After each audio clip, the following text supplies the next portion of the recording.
Greetings, citizens.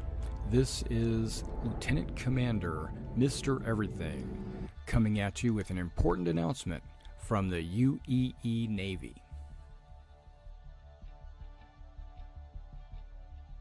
The 1st Naval Aerospace Squadron, the Lions, is recruiting. Be a part of something great. Join now. We are looking for new and veteran players. The 1st Naval Aerospace Squadron is a UEE Navy carrier-based squadron. If you're looking for a disciplined, well-trained unit, join now. Not only do we want combat professions, but we need first-person marine experts, merchants, miners, salvage. All professions are welcome in the 1st Naval Aerospace Squadron.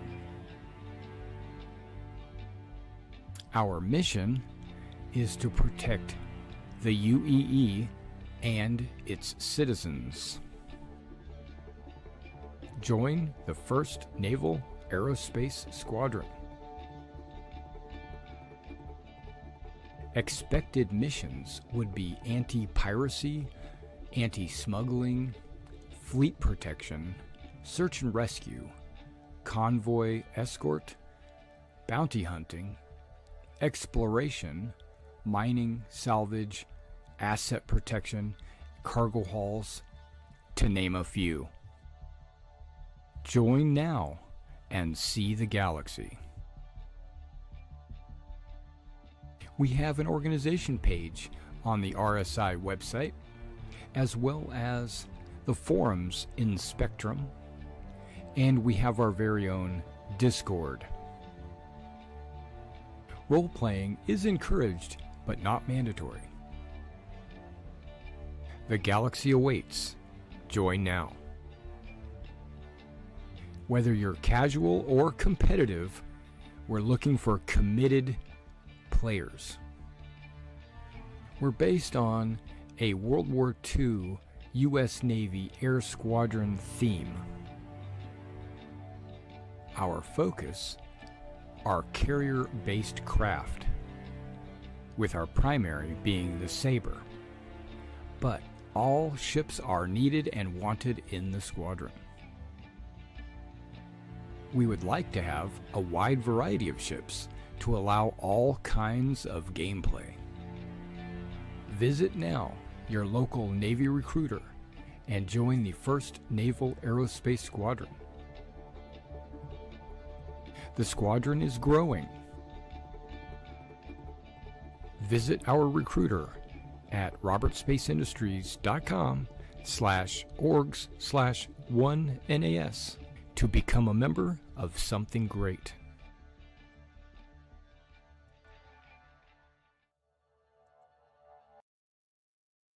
All right, hello again, everybody. This is Derek, and I am coming back at you. What?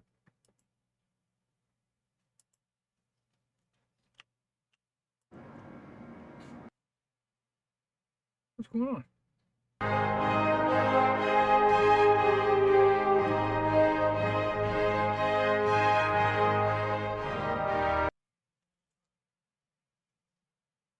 What the hell just happened? Alright guys, well I am coming back with some Star Citizen. As soon as I logged in and got out of my hab, I alt-tabbed out of the game so that I could change the settings on OBS real quick so you can hear me, volume that is. And then when I went back, it crashed. Oh, there's a new hotfix. Hang on. Ooh, it's a much later hotfix. I think I might do that. Okay, hold on, guys. Let me go to my Star Citizen folder and let's change the name to hotfix.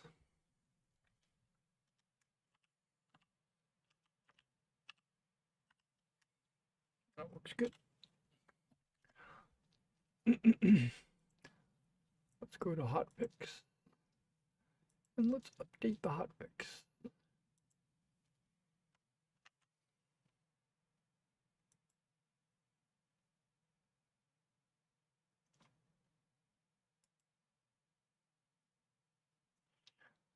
That's me updating hotfix. Okay, well, maybe maybe they'll fix that crash or whatever. Let's see what hotfix central has to say.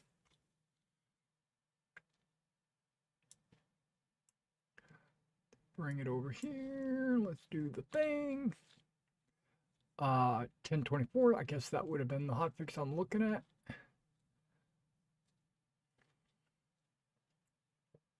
Yeah, it's this. No, it's 105. Here it is. 105.37 is currently. Yeah, that's the one I'm looking at. 105. Hotfix central. Blah blah blah blah blah blah blah blah blah. And this is apparently what they fixed on 1024. They're putting together a hotfix for live with the following fixes.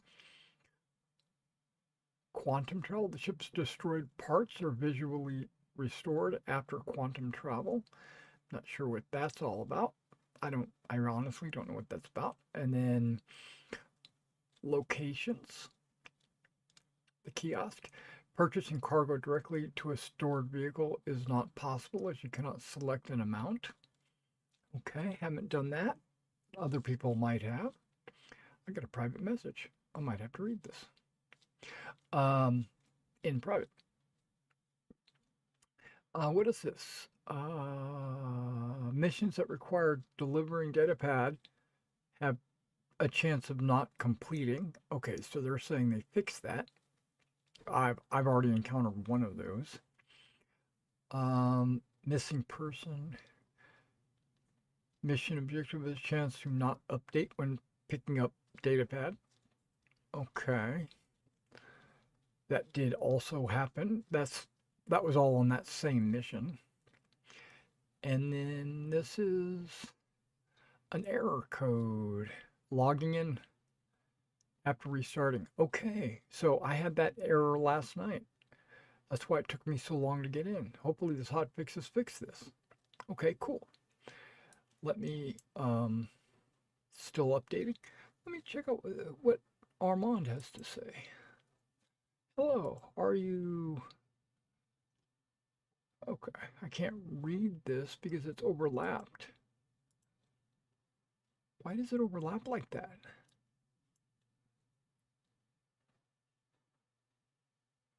Can I... Okay, I can close that. It says, hello there, are you... Or the one still active?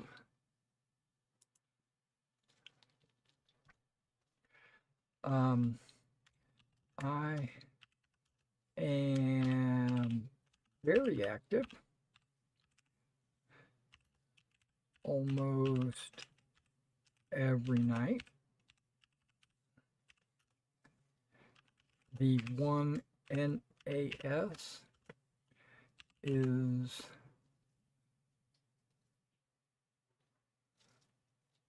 the one NAS is now I'm trying to be honest with my reply to this guy. It's I want to say in hibernation, but because we have a bunch of members. We have a bunch of members, but I very rarely ever see them. Either they're not on when I'm on, or they don't reply to messages or anything, but they're still in the game. The 1AS is, I'm going to say, active, but membership is down.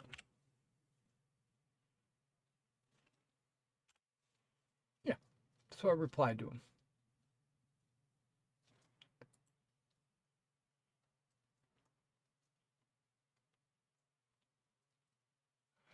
And I don't know when he posted that message.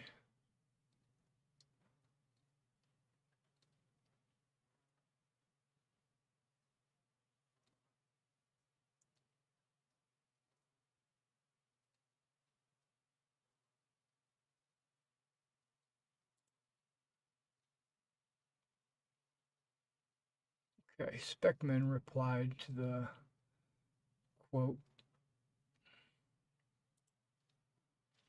I'm just going to say thank you.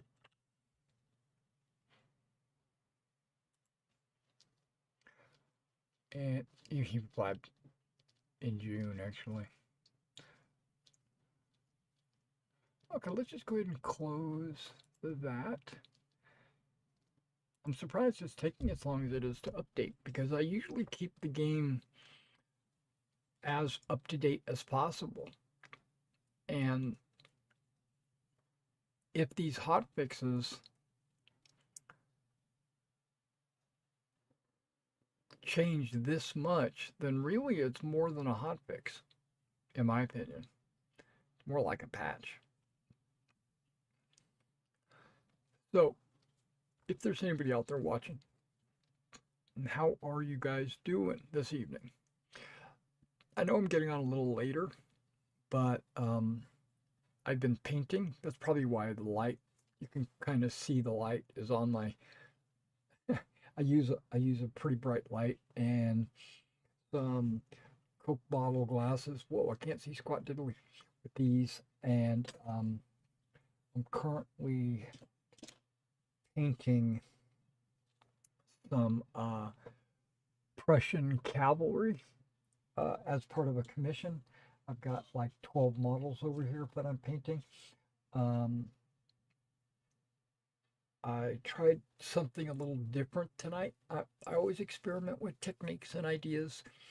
Um, Tonight, what I did was I primed it brown yesterday, actually. I primed it brown, but today I painted each individual.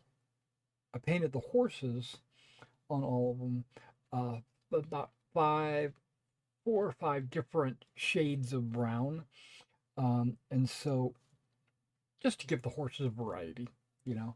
And I don't know, you might be able to, I don't know if the focus is working or if the lighting is good, but you can kind of see this is a darker horse, and then it gets to like a mid brown on the middle one, and then a kind of a darker shade.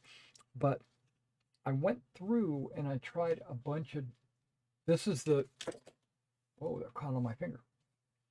Um, this is what I changed because I paint those. I paint cavalry. I've painted millions of cavalry. Probably not millions, hundreds, maybe thousands. Um, and uh, and then I'll paint the the rider, and then I'll put a wash over everything. But tonight, what I did was I painted the horses, and then I applied a wash to the whole thing. Um, the rider and the horse and everything, even though the rider hasn't been painted yet, he's only been primed. Um, and I really like what it did to the horses. It really um, it gives the horses some life, really. But I still have to paint the riders, and then I'll apply a wash onto the riders. Okay, so the hot fix is gonna fix a couple of the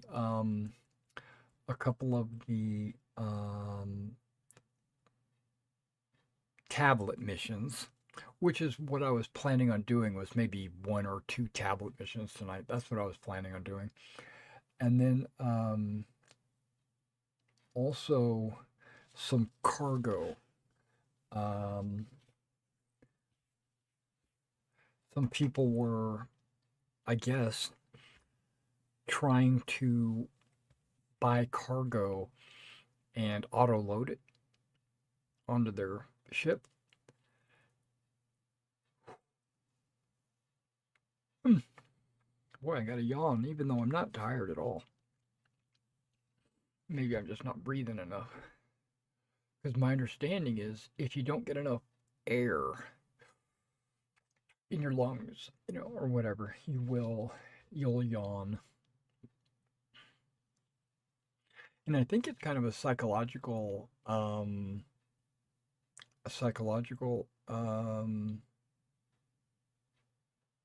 phenomenon, I guess is the word. When you're in a group and one person yawns, then everybody else starts to yawn. I've actually encountered that.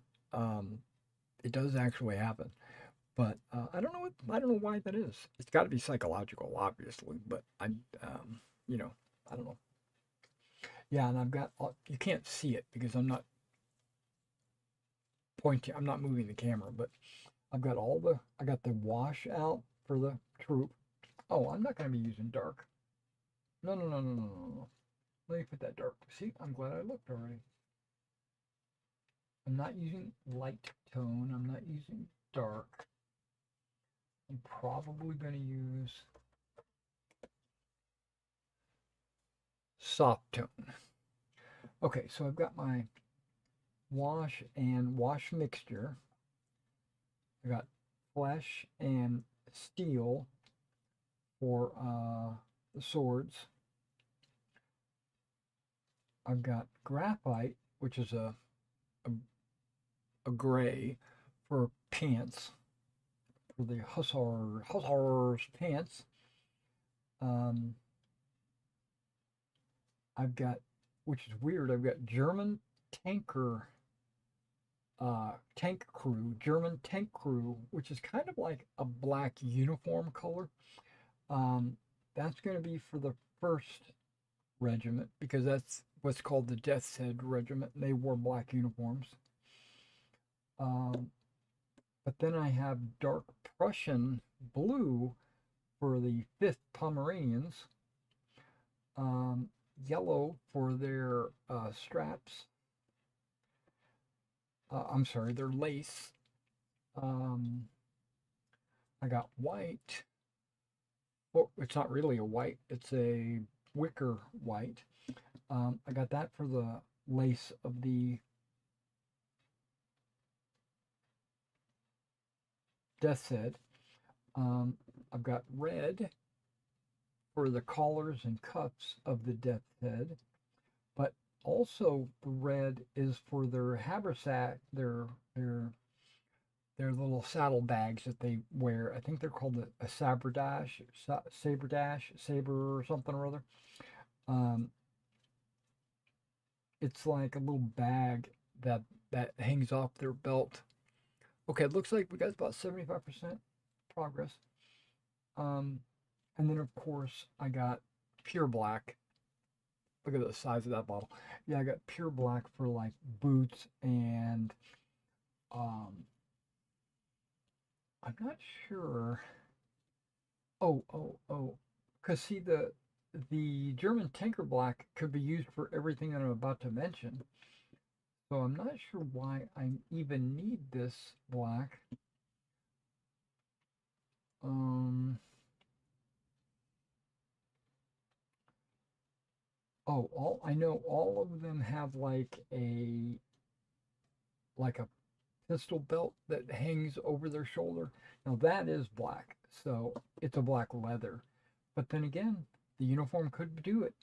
But by changing the black up slightly, there will be a contrast between the uniform and the strap, so that you'll see the strap a lot better. Um,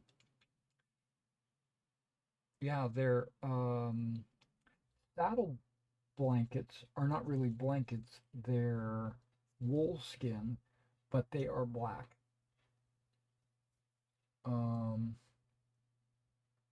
yeah, I don't know, a lot of different things, but it looks like I've only got like 9 different colors. I think I probably paint that these 2 units in one day tomorrow. Once the washes still haven't dried yet, I applied that before we got online. Once that dries, I can start painting it on it tomorrow. Um, I think I'll probably finish them this weekend. If I don't finish them Saturday, I'll finish them definitely finish them Sunday. Get them based up and flocked and all that, and then shipped out because this is a commission for another person. I think it's Joseph. Trying to remember, but I think it's Joseph's commission.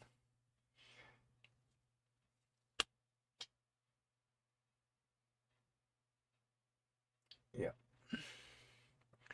So that's why we were starting a little late because I was working on those up until about midnight. And then I ate a pizza, which I don't know.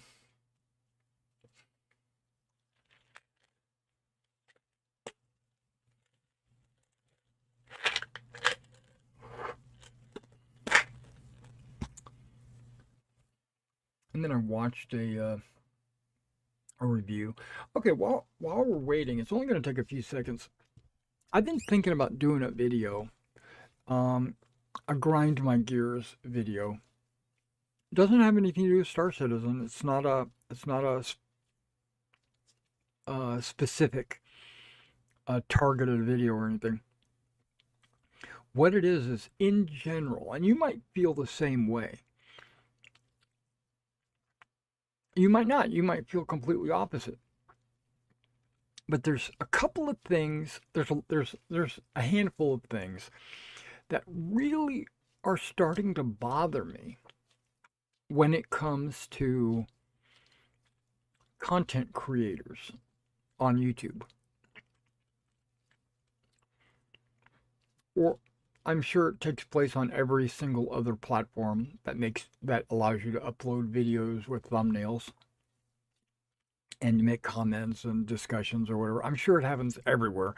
It's just that I'm habitually on YouTube, so this is where I see it all the time. There's this thing that bothers me, and I don't know why it really bothers me as much as it does. But I look at these thumbnails that these content creators make. I've got this super chew that I'm chewing on, and it's hard to talk with it in my mouth. That's what she said. No, the thumbnails. One thing I don't like, and this has been brought up, arrows and circles, right? Where they got an arrow and a circle pointing at something irrelevant, doesn't really matter. And then on the thumbnail it'll say, "You won't believe this," and leave it at that, right? Or "This really changed my mind," and they'll have an arrow pointing at something.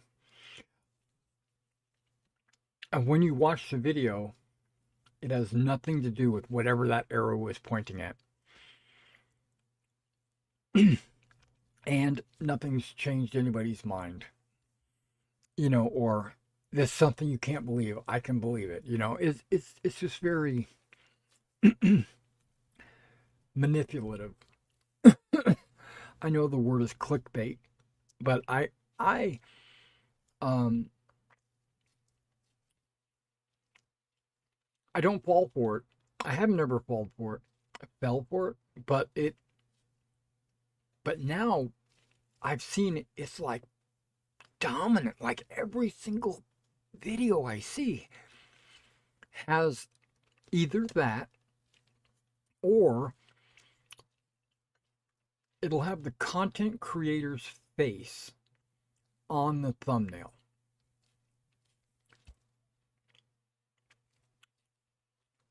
Very narcissistically. Um,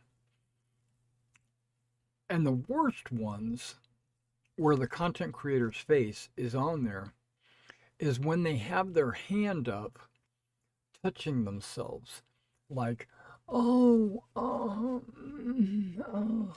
you know,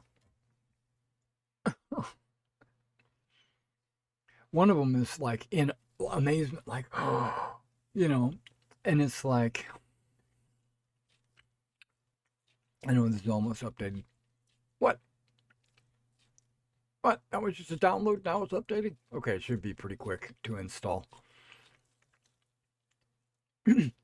But just the fact that the content creator's face is in the thumbnail bothers me. And on top of that, they have their hand up, like, or, oh no, or, uh, or, or, just one hand up. Uh, it's next time you're browsing YouTube, I'm asking you to notice this. First of all, I don't need to see the content creator's face in the thumbnail. If I watch them on a regular, or if I like their content and I keep coming back to them, I already know what their face looks like. I don't need to see it in the thumbnail. If it's like a game thumbnail and they've got a character from the game and they cut the head out of the character and they put their own head in there, that's even worse. That's like, man, you are super narcissistic.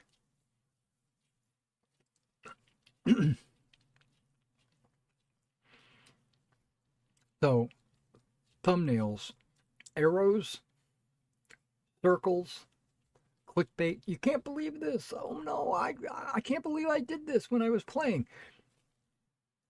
They leave it vague enough that you have to say, oh my gosh, I got to click on that video to watch it because I want to know what he's talking about. I don't. As soon as I see clickbait titles, and this is if you're a content creator out there and you use clickbait or thumbnails with your face on there, just let me know. I'm letting you know, and I'm only one person. You don't care what I think. I know that. But let me tell you, just in general, how I feel or what I do. I immediately don't click on that. Oh, you can't believe what I did in this video. Next. I don't even want to try it. You can't believe what I discovered on this, there's this hidden gem here. No. I'm not going to click it. Now, if the title says I found a weapon in this box and I couldn't believe it. Okay, that's a reasonable. That's reasonable. Okay, I'm okay with that. I took this ship out. I got into a dogfight, and you won't believe what happened. Okay, now I can get behind that. What is going on with my update? It's taking forever.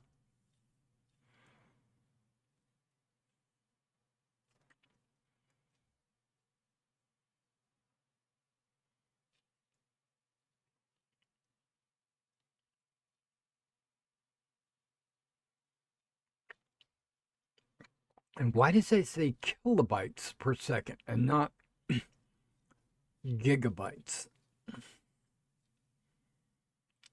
If I stop this and bail out of it, which is what I'm going to do, boop.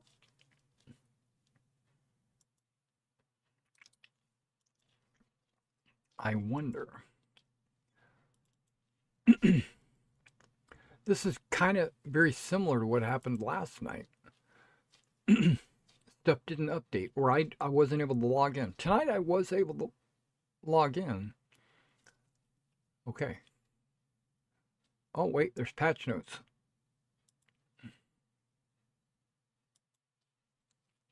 But let's go ahead and hit update game first. Should go by really quick. Okay, patch notes.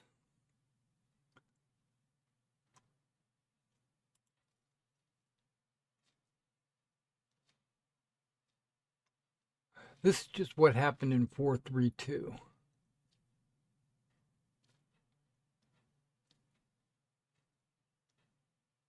Yeah, player shards.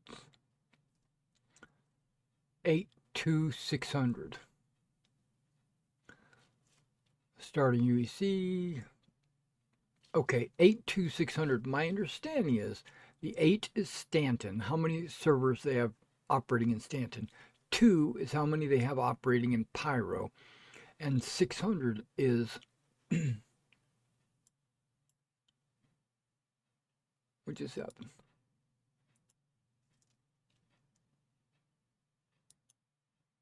There's something special about this browser I'm using.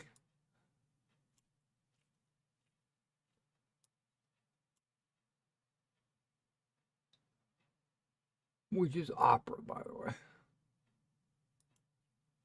Okay. All I gotta do is click it. Got it. Nope, when I do that, it does that. That's some bullshit. Okay, what happens if I drag it to a different monitor? There we go.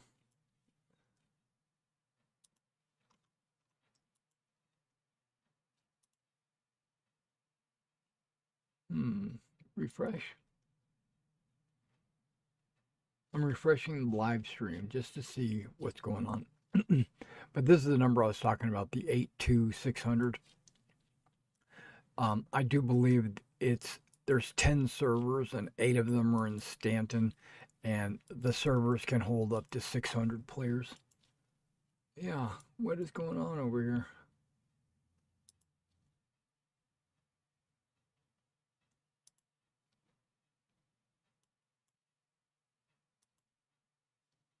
I'm just closing everything.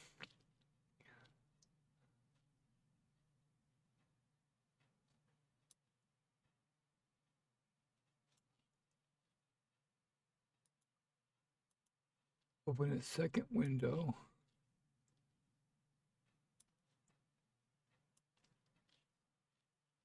Says I'm live.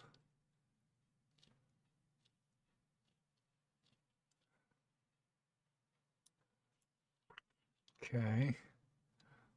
Yeah, this is the 432 live, and this is the old. This is we're the hotfix is past that.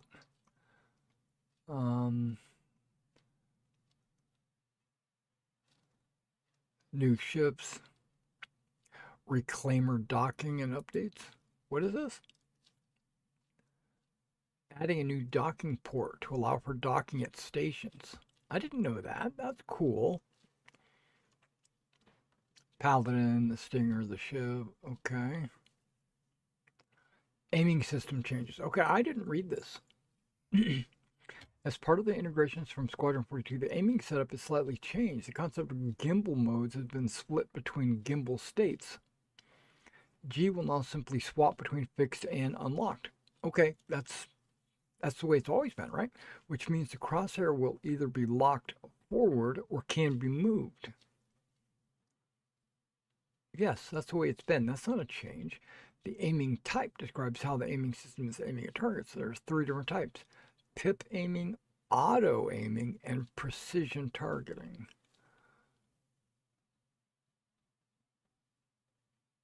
Okay. FPS weapons balancing. Heavy weapons. The sniper has its own profile, except the ATSCAV. Fixed an issue where ballistic snipers would not penetrate shields. Increased damage from 100 to 120 on the ATSCAV. Okay.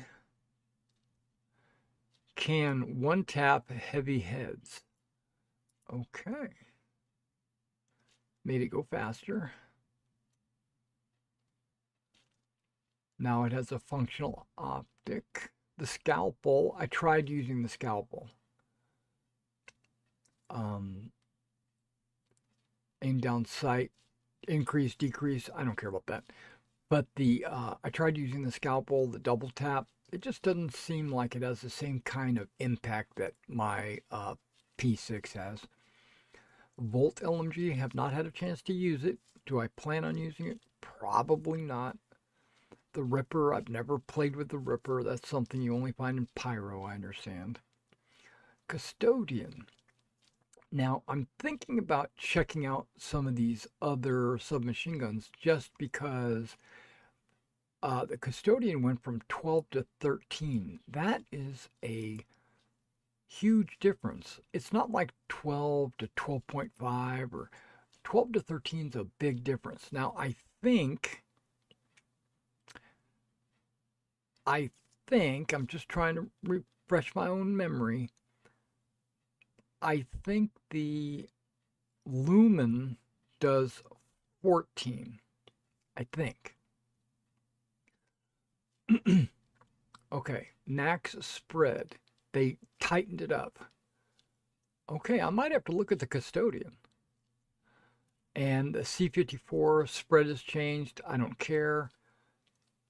The F-55, um, that's spread. I don't really care. Missile launchers, no big deal.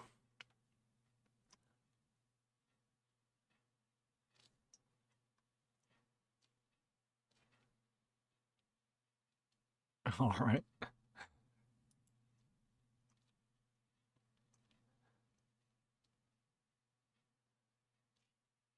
Okay, fix the Merlin disappearing.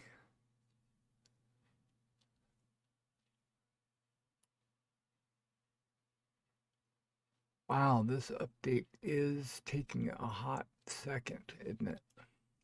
Okay.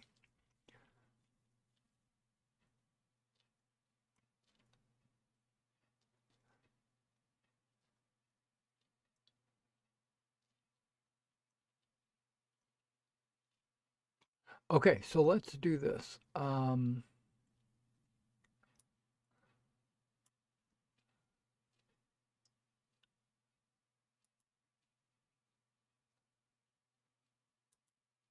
I take it off the screen to do what I'm doing because I don't want you seeing uh, certain things. Okay, so I'm going to Cornerstone, which I've been to a million times.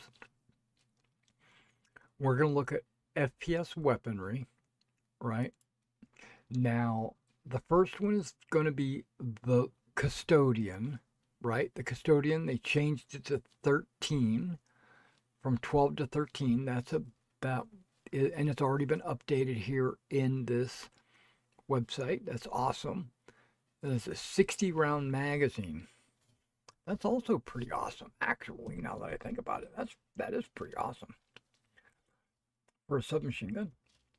Okay, but now let's look at the Lumen.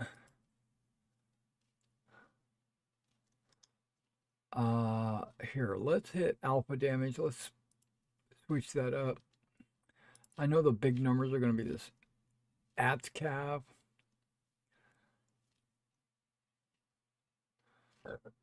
I thought they said they went from 100 to 120. This says 165. Okay, so I think something's not right.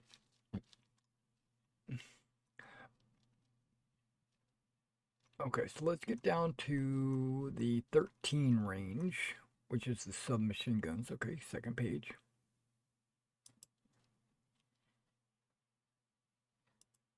If it'll let me click it. All right, so here's the P4 is 12.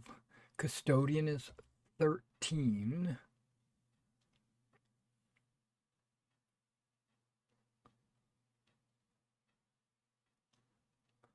Right, that's your standard Custodian is 13.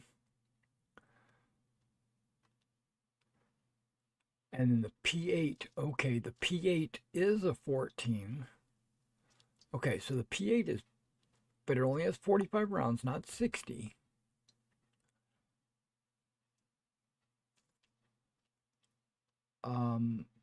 Let me see if I can get both of them on screen. Okay.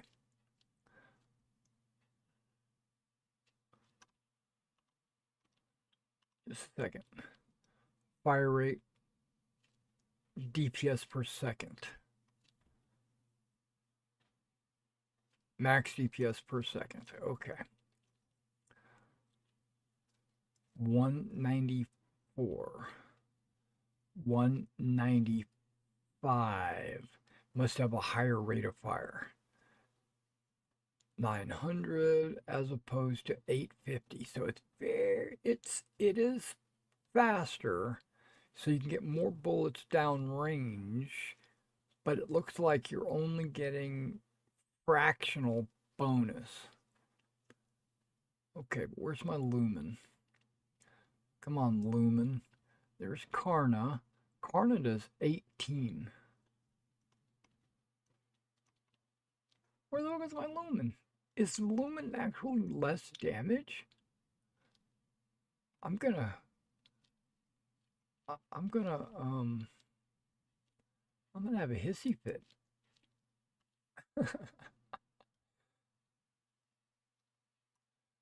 There's the C-54. There's the Demico. The Demico only does 12 points of damage.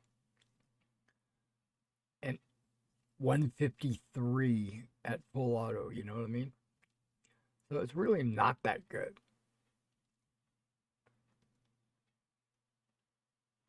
And that's that energy, the Fresnel or whatever it is. Does only 9 points of damage. It's pretty pathetic.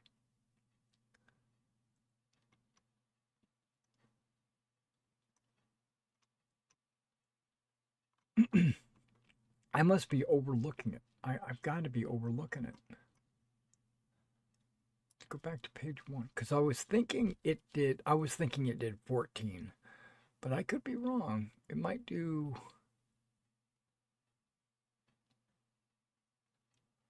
These are sniper rifles in the 45 range. Humora pistols. People don't usually use pistols very much anymore. Pulverizer does 31. That's a pretty awesome LMG right there.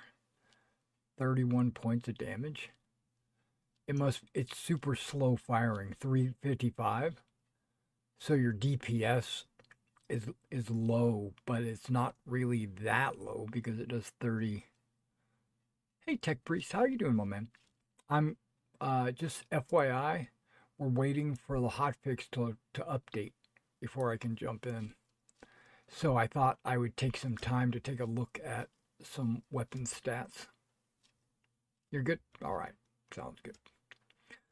I'm trying to find my lumen.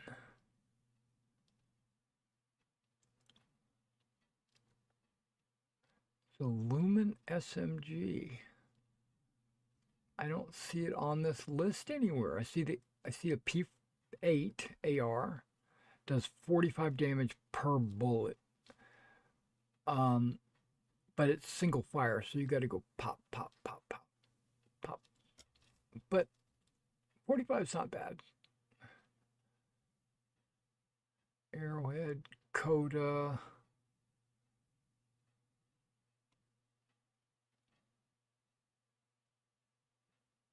The hotfix is out right now. Yeah, this hotfix is out right now. I'm just updating it. 105, 37, 608.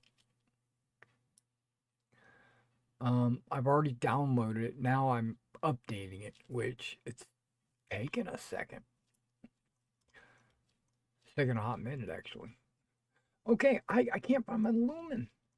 This, I don't know, am I blind? Humora, Kismet, Pulverizing LMG, Kill Shot, Gallant. I love my Gallant. Gallants do 21 points of damage per pull of the trigger, or pulled bullet per bullet. Okay, that's what I meant. And they do a 315 when it comes to DPS. I love my Gallant. I haven't used it in a couple of weeks because I'm trying other things, just trying to broaden my. Oh, there's Lumen. Okay, the Lumen does 21. Is that not awesome? For a submachine gun, each bullet is 21 points of damage. The same as my Gallant. Yeah, the Lumen is awesome. It does 245 DPS. Uh, Burst fire rate is 700. Same thing. It doesn't really have a burst. It has a full fire. It only has auto fire. Um, okay, so 700 rounds per minute, right? Yep. It gets me the equivalent of 245 DPS.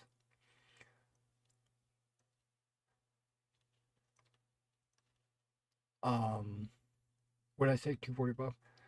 Yeah, and this new update on the Custodian, it's still only, even though it's got a high rate of fire, it's still only 195, and it's only 13. It's just not worth it. I'm not going to pick up a Custodian. It's laser as well, see?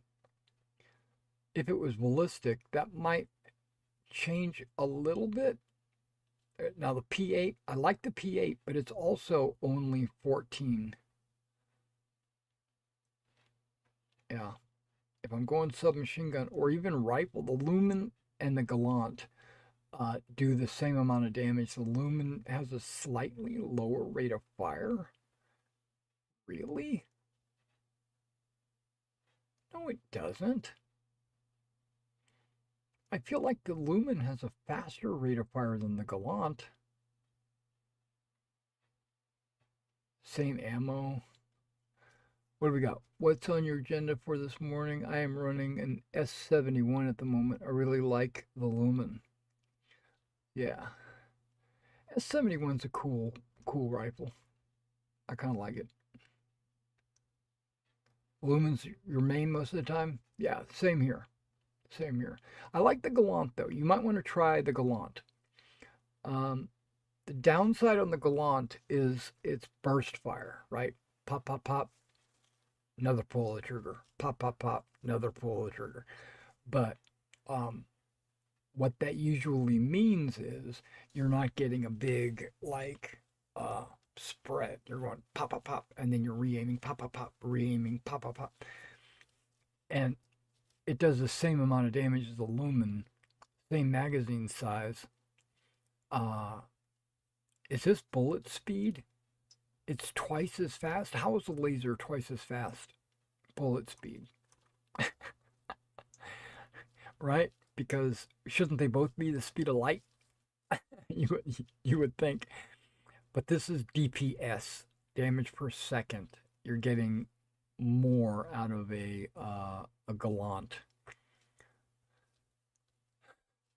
I don't know. I like the Gallant quite a bit. I've been using the Karna mainly because of its single fire um, blast. You know, you can charge it up. Single DPS is 102.8. So it's kind of like a micro sniper. And it's plasma. You know, I'm a Traveler player, so, you know, plasma, fusion, those are always awesome. Yeah, the P8, this doesn't compete. I wish it did. I wish the P8 competed. I wish, to be honest, I wish the P4 competed, and I wish the P8 AR would compete. They just don't. P8 AR is not too bad, but if I'm going to do that, I'm going to go Gallant or Lumen. Okay. The reason why I pulled this up was because they updated the custodian damage. That's if all 3 rounds hit. That's right. That's right. And they probably will because it's a tight spread. But same thing. I had that same problem with the scalpel sniper rifle. It fires 2 shots back to back, and they both hit exactly where you want them to hit, but they still don't, it still doesn't do the damage because I'm thinking that there's like damage reduction off of the first shot and the second shot, where if it was a single more powerful bullet, it would be damage reduction on one shot. I don't know. It just feels that way.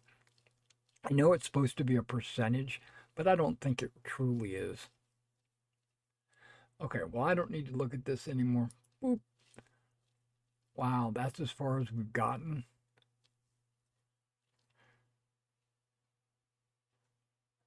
Hmm. FYI, the hotfix is supposed to fix uh, tablets being accepted in the elevators. It's also supposed to fix missions updating when you pick up a tablet. It's also supposed to fix the auto load feature when doing cargo, when buying cargo and having it delivered directly to your ship. It's supposed to fix that. I can't remember what the other updates were, but those are the ones that I was more concerned with. And you had a question about what am I planning on doing? Well, I'm planning on just updating, I guess. But what I thought I was going to do was log in and go jump on a couple of these tablet missions. But I don't know if it looks like it's moving faster now.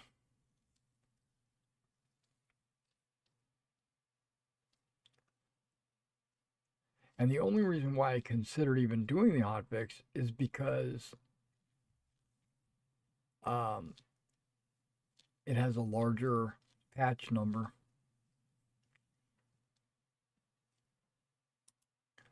See, live is 104 and this is 105.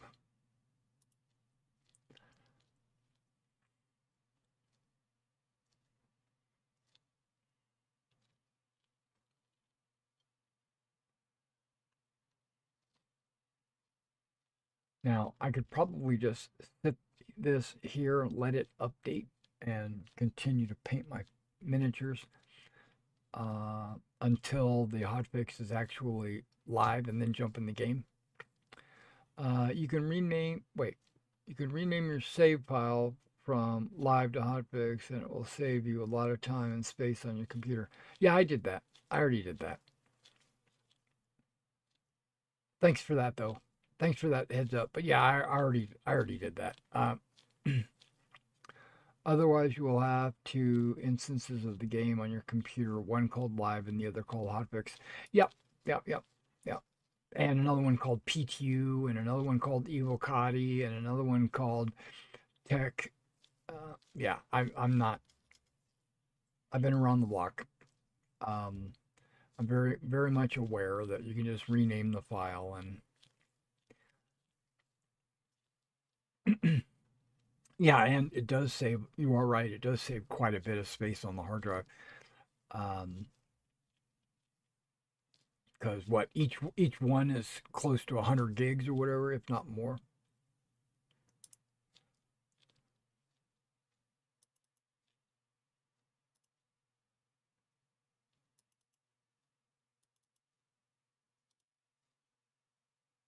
I'm pulling it up just to see what it's at right now. 134, 128 gigs.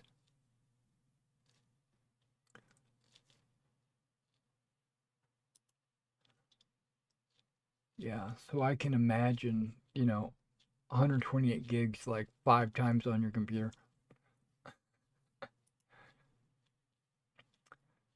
Yeah, luckily well, one thing is I've deleted the PTU, I've deleted the Evocati, I've deleted all the tech, and I deleted, and like you said, I'm not using a separate folder for a hotfix. I'm going live and hotfix going back and forth. And the reason why I got rid of all those other ones was, like you said, like it takes too much space on the hard drive. But um, I was, uh, I did how do I say this? I um, I had placed my video editing software on the same hard drive. And when I record, because it's an SSD, when I record video, either uh, for my computer gaming or whatever, when I, okay, when I record video, I make sure that it saves onto the hard drive, the SSD, because it'll record faster and there'll be less lag or delay or whatever while I'm doing it. So there was a time about a year ago where I was recording videos like crazy. I mean, and they were, and I'm long-winded. So when I'm recording these videos are very large, an hour long, maybe 2 hours on some of them. There's just one video I had that was 4 hours long because of all the edits and everything. I could edit it down to under an hour because there would be like I would be playing a game on the table, and that game would take like 4 hours or more, and we would record it, and then uh, I would come back over and I would edit it, and I would make sure that it was on that the editing software was on my fastest drive and the video was on my fastest drive. And when I'm rendering from the video to the edited video, I made sure it went onto that hard drive. So basically, I mean, I've got multiple SSDs right now, but at that time, I only had maybe two SSDs. One is a 500 gigs, and another is like a 250. It wasn't a whole lot of space, right? So I've got a normal hard drive on there that's 4 terabytes. Um, but I didn't want to put my games on that hard drive because it was a hybrid, and I don't want to record to or from or render to or anything on that hard drive. So what wound up happening was I had a bunch of games installed on my SSD, and I had my editing software and videos on the SSD, and I started to run out of space. Right? I got super close, and I was like, "What can I delete that to save some space?" And I said, "Oh, I can get rid of this PTU folder. I don't ever want to go to the PTU anyway, and then I can get rid of this Evocati build that I know I don't play on the Evocati anymore. I dropped out. I didn't appreciate. I didn't. Let me rephrase that. I'm gonna flip it. They didn't appreciate me, so I left. Um, and I'm sure the higher ups or the devs or the uh, people that actually work at CIG, they didn't have anything to do with this. It was just me and other Evil Coddy, the senior staff in the Evil Coddy, um, and I had disagreements. So I just said, no, no, no worries. I'll just drop out. It'll you do your thing. You go about your business, and I don't need this headache. So I'm out, and that's why I deleted that. Um, yeah, so I deleted a bunch of things, and then I freed up a ton of space, and now I have like an extra hard drive now because I knew I needed the space. Um, what do we got? We got my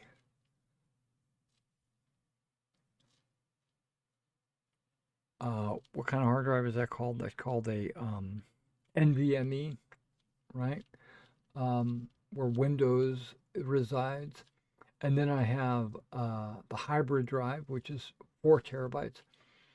and then I have two SSDs. Oh, okay, here we go. One of those SSDs is only 111 gigabytes. I'm sure it's 120 and then something's being used up. That's where I originally had Star Citizen was on that PNY, but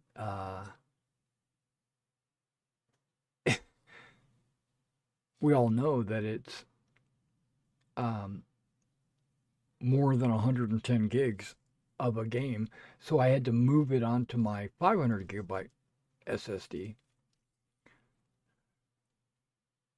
But now it's like I only have just over 100 on both of those two hard drives.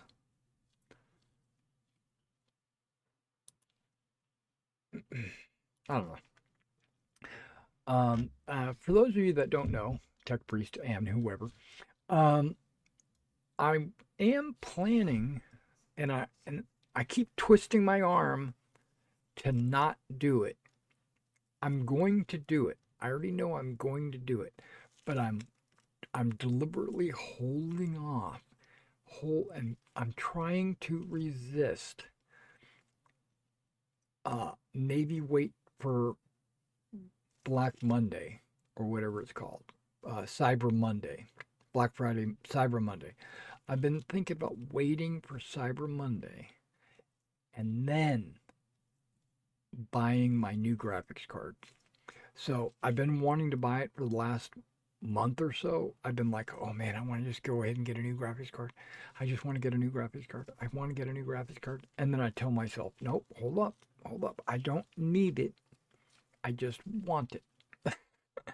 So let's just rein myself in and wait till the prices are really good. Maybe if even if it's 10% off, that's like $70 off. So, because it's a $750 card. So, I'm I'm looking at the RTX 5070 Ti. That's what I'm looking at. And the going price right now is 750. That would be a huge update for my graphics card. Um, and then maybe early next year, February, March, somewhere in that time frame, I'll probably get a new motherboard and heart and processor. I don't need to upgrade my memory, even though I probably could. I probably could, um, but I don't need to. Memory, I don't need to upgrade. The graphics card and the processor, and I can't upgrade a processor with my current motherboard. It's the previous generation. It only supports the previous generation. It doesn't support the new chips. So, but luckily that's not that motherboard and processor is actually less than a graphics card. But I'm gonna get an updated graphics card, and so I thought about waiting for the 60 series to come out, and then uh, and then the 50 series would be cheaper, right? So I thought about that, but then I did an inquiry through Nvidia to find out when the 60 series is coming out, and they're saying 2027. I'm not waiting that long. 2027 for the 60 series. And for those of you that are out there and you're if you're strong on AMD, the Ryzen processors or um, the AMD graphics card, if you're a big fan of those, just keep it to yourself because I am the biggest, the most profound hater of AMD products. So so don't try to tell me that an AMD graphics card is better. or that a Ryzen chip or a Threadripper or whatever processors that you're trying to push, don't even waste your breath.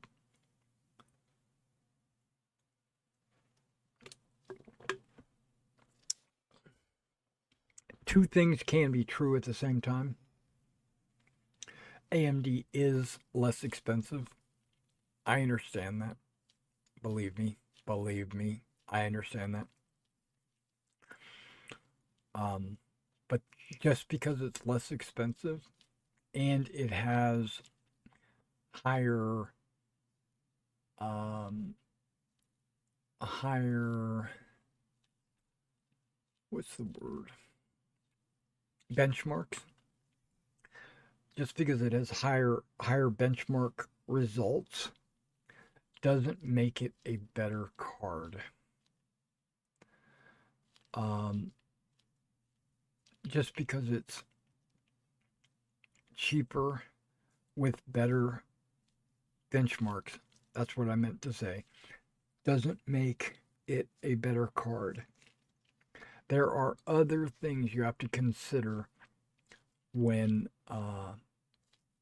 when determining if you want a better what card you want.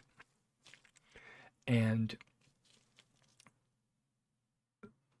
I'll give a little anecdote to you, and why I've become a big hater of Ryzen slash AMD. Um, hey, David, man, what's going on? What are you up to? You were on the other night. I remember the ufologist.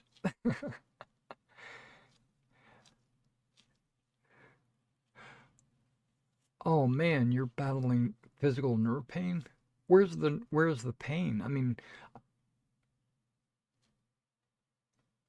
okay, let's take your mind off the pain. Sorry, let's not.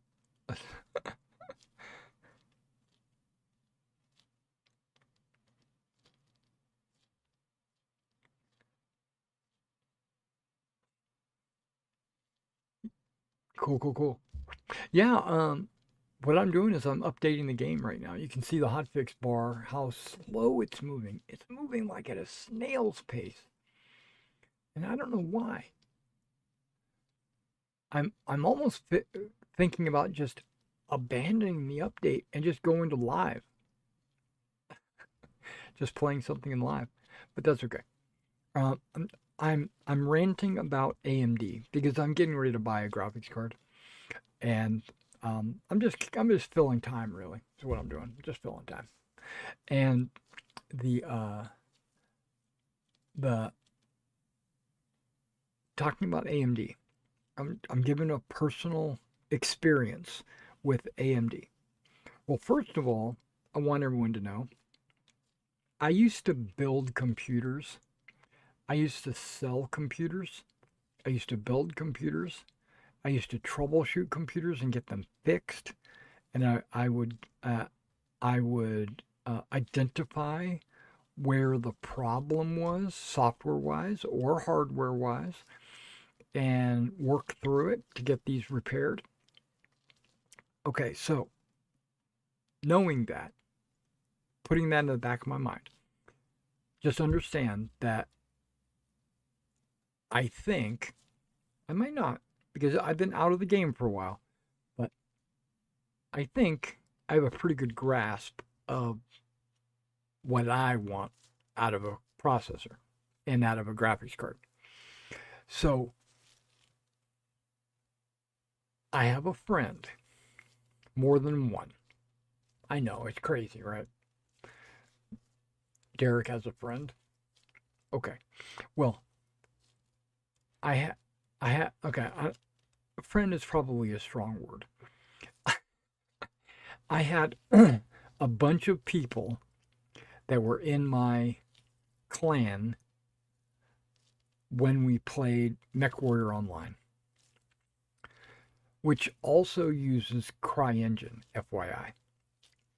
So I'm playing MechWarrior with a number of different players, and one of them, in any given random session, one of them will come on because we would be on, believe it or not, TeamSpeak. This was before Discord.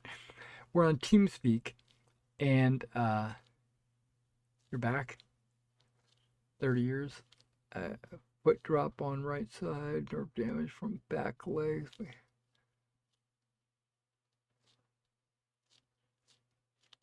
Getting experience, but you got your hands full. I'll talk soon. I'll be watching. Okay. Just chill in the background. It's all good. Um, so the in any given game, someone would, and it's random. It didn't happen every time. But one of the players would say, "Oh, when we dropped into the mission, I got a black screen, and I can't see anything. I'm totally locked out of the game or the mission. I can't see anything. Everything's black." And I'd be like, "Oh man, that sucks," you know. And then he says, I'm gonna restart my computer, and then I'll be back in, right?" And then they would restart their computer. Everything would be fine. He would log into the game. Everything would be fine. And then we would exactly. It's another hot fix. Um, yeah. Well, I appreciate them working on the game environment, right? It says game environment. That's why I said it. I appreciate them working on it, and I don't care if there's a patch every week. Let me back up. I want there to be a patch every week. But I don't care if it's a major patch. To me, a hot fix is supposed to be, okay, we found this one thing we knew how to fix and we pushed it out. Not a brand new entire patch. That's what I feel this is. Because it's taking forever. Look at where we're at. We only got that much space. Now, once it hits a certain point, it might like jump to the end, but that initial part is going like super slow. But, or it's crunching numbers in the background really slow. So we would get in, we would play, we'd blow a bunch of mechs or whatever, and then we drop into the next match, and he would say, "I got another black screen. I can't see anything." After a while, I tried to help him troubleshoot because of my background. I tried to help him troubleshoot over the TeamSpeak, and I would say, "What are your system specs? Can you even play this game?" And he would say, "Well, I've got the Ryzen 5 X whatever, and then I've got the this AMD card, 9700 or whatever it is." And I'd be like, "There's your problem. You have an AMD graphics card. And even though it's one of the newer graphics cards, it's AMD. And you probably paid half price." And I'm a firm believer that you get what you pay for. If you are looking for a monetary deal, you have to understand that why are they pricing it as low as they are? What is the deal? Are they making them cheaper? Like, is the company so much better off that they can sell it at a lower price? No. They know that it's not going to hold up on rigorous testing. There's going to be a stigma behind this graphics card. They have to fight that, compete with that by dropping the price. And so I said, "Why don't you take that graphics card, trade it in, spend a couple of $100 more and get an NVIDIA card. It doesn't have to be made by NVIDIA, just, an NVIDIA style card. And, nah, I like my AMD, blah, blah, blah. Okay. And then they would continuously have problems. At my last job, where I actually went into a building and worked, we had people say, "Can you help me fix my computer?" I would be like, "Absolutely. Let's see what you got going." "Okay, I see what the problem is. You have an AMD graphics card. Let's pull that thing out. Let's put an NVIDIA card in there and let's see if it works." "Oh my gosh, look at it. It's working." What were you doing?" "Okay, let's put a different AMD graphics card in there." "Oh, look at, you're having the exact same problem. It can't handle what you're trying to do. You're running a CAD program or whatever you're running at the time. It can't handle it. Put this NVIDIA graphics card in there. Gigabyte. I strongly recommend Gigabyte as the best NVIDIA card. Even though I actually have an NVIDIA branded card in my computer right now, um, but my next graphics card is going to be a Gigabyte.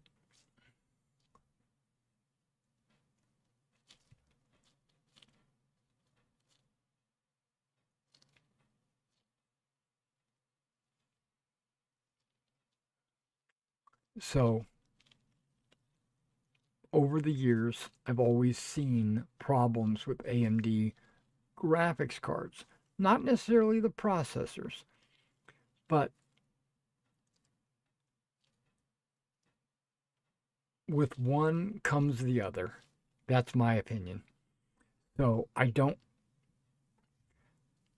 So my processor is IBM. IBM? Is that right? No, Intel. What am I saying? Intel. And my graphics card will be an NVIDIA card. I know I got to spend a little extra for what I want, but I want what I want, and that's just the way it is. Okay, so this is what we're thinking about doing. Intel is good. Yeah, I agree. You know what I'm thinking about doing? Stopping the update, pausing it, and then switching back to live and seeing if we can get into the game. And then I'll update this later in the day when I go to bed or whatever.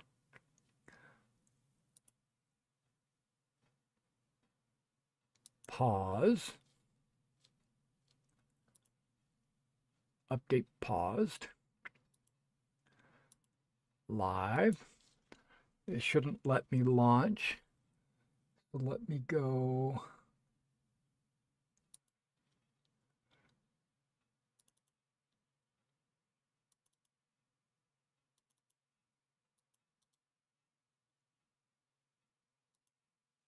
Rename this to live.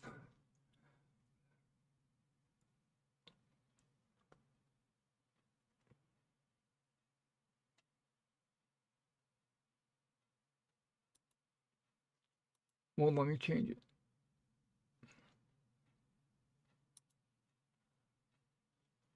Okay, let's see something. Exit the app. Okay, now let me see if it'll let me change it.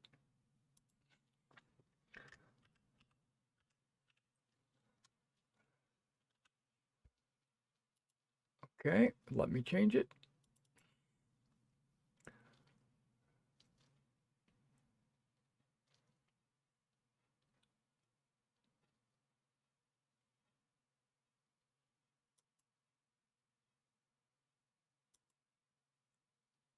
Let's see what happens.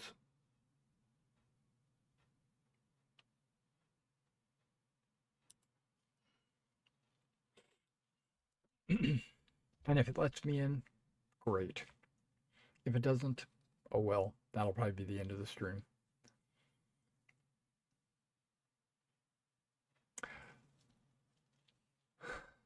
Uh-oh. There is a folder that's not currently downloaded. Oh, bull. Since I started the hotfix, I gotta finish the hotfix.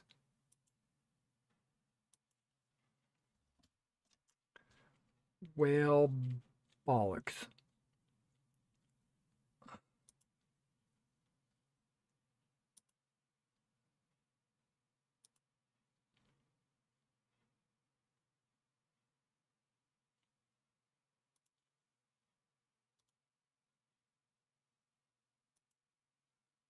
No, not new folder. What am I doing? Rename. Okay, we're gonna go back to hotfix. See if it updates any faster. Okay, it's saying that I can't do it.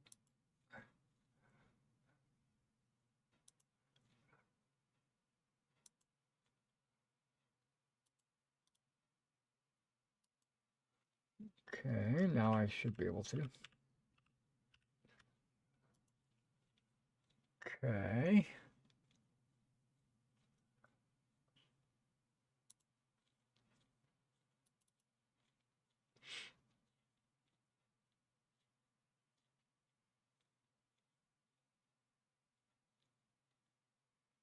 What we can do is turn some music on.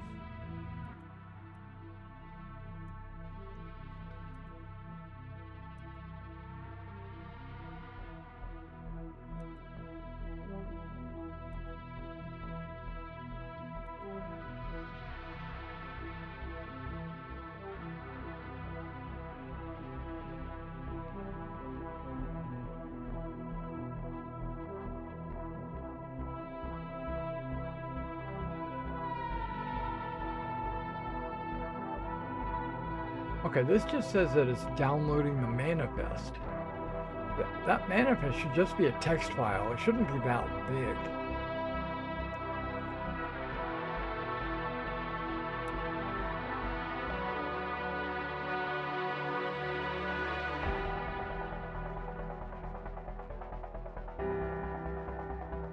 So we had a little bit of an emergency in the house today. A little bit of update for you guys, just anecdotally. The living room carpet started to fill up with water. The living room carpet started to fill up with water. So we immediately thought that, or I should say my wife thought this because I didn't know anything about it.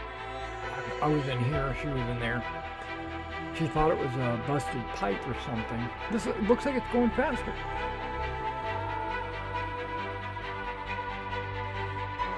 Okay, sorry, I'm getting distracted. But, so, thinking that it was a busted pipe or something like that, we called the plumber, got him to come over, crawl into the crawl space. There's no busted pipe. There's no water leakage. There's nothing going on. But what he did find was there was some water streaks along the wall. Not the outer wall, but the wall against our laundry room.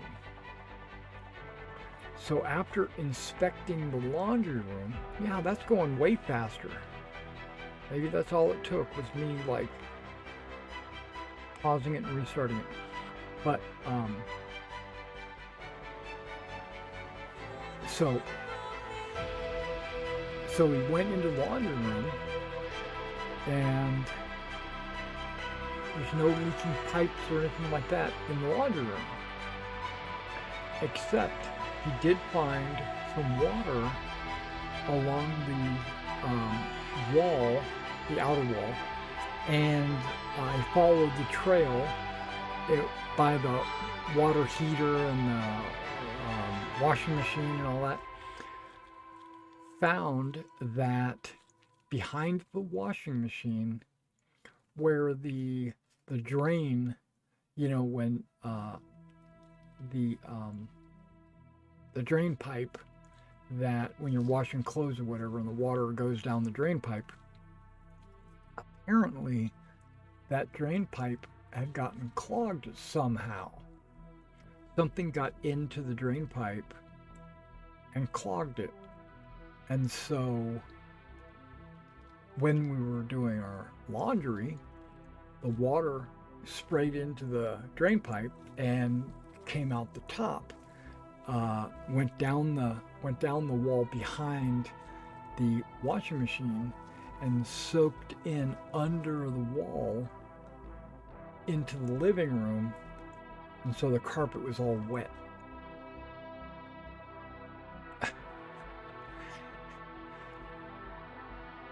So he comes in with a snake, runs it down into the drain pipe, and cleans it all out.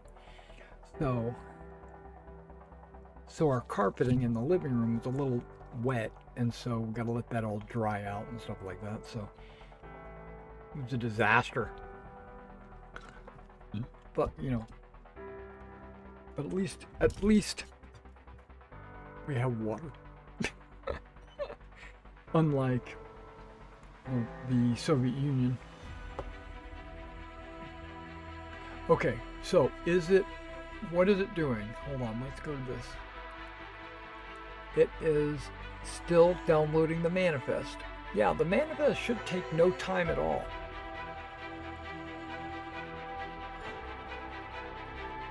Because all the manifest is a document that tells the program what files exist in the program.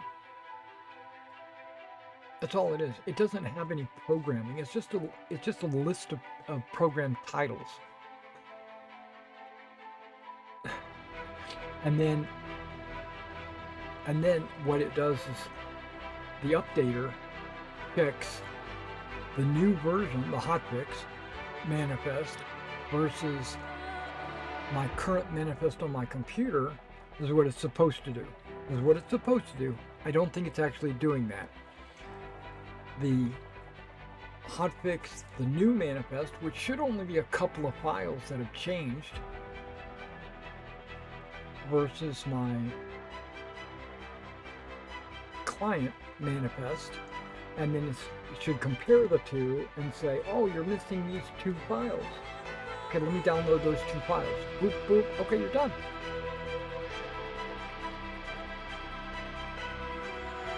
And then it should update my manifest saying, okay, you've got all these programs installed. Perfect, everything's good. And then you launch the game and everything's good. But when it takes this much time to download a manifest, I wonder if that's actually what it's doing. And I don't know. Now, if it's once it gets to the end, if it starts installing the manifest or installing the programs, and if it's gonna take a long time, I might pull up like an old YouTube video of mine from maybe 2013 or something like that and watch it on stream to see exactly how much things have changed. I don't know if you guys have watched any of the old videos or watched any of the streamers or YouTubers or whatever from back in 2013, 2014. But I thought I was looking for a specific file. I was looking for a specific video that I might never have recorded. It's possible. But I thought I had. So I said, okay, let me go back and look for the Vandal, because in 2014 there was a mission giver called Bannister, and she had a space station, and whenever you ICC space station. When you fly to this ICC space station, which was really cool in the game at the time, you're like, oh my gosh, there's an ICC. I don't even know a space station. You know, got excited for the littlest things. If you fly close to the space station, she'll come up on the radio, and she would talk to you and say, hey, I've got this mission where I need you to go to this asteroid field and uncover a black box because there's a ship that was destroyed there and we need the black box. And of course, because there's nothing else to do in the game other than Korea, Security Post Korea was like the only other thing in the game that you could do. We would go on these ICC missions, and you would have to look around in the asteroids, trying to find this black box. And when you finally found the wreckage, which wasn't an easy thing, not like today, where you just hit tab and then all of a sudden you say, oh, there's a ship over there. It wasn't like that. You had to fly around, look, you had to use your Mark 1 eyeball. And when you found it, it was like a major accomplishment. Like, oh my gosh, I found, I've been searching in this asteroid field for like an hour and I finally found this ship. And then you get the black box info, you fly up to it, you press use, back when use was the interaction button. You press use and it gives you credit for the black box. And then you go back to the ICC and then she would have another one. Hey, can you go over here and do this? Most people only did 2 or 3 of them before they logged out because it was an extremely arduous process. Sometimes you get jumped by a pirate, but very rarely. Most of the time, you're just trying to find it, right? But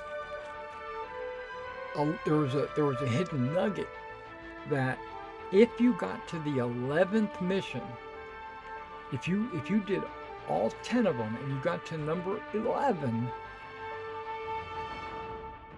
she would say, I need you to go to this, this is what you hear. I need you to go to this asteroid base and I need you, but it wasn't. She would say, I need you to go to this asteroid. There's a ship under attack and she wants you to protect it. And you're like, oh, I get to dogfight. I'm not just searching for boxes. When you get there, the ship is in fact under attack, but it's under attack by Van Duel. And I was like, I did it twice. I remember I got to mission 11 2 times. Both times. Fought the Van Duel. Saved the guys or whatever. And I could have swore that I was live streaming or something. And so I said, let me go back and look at my live streams and find way back when, 2014, where I fought the Van Duel in the persistent universe. And the only reason why I even bothered to check was because there was a comment made in the Citizen Con. That is really loud. There was a comment made in Citizen Con where the guy said, this is the first time the Van Duel have been in the persistent universe. That is not true. That's a lie. The Van Duel was in the persistent universe in the past if you successfully made it to mission 11 for ICC.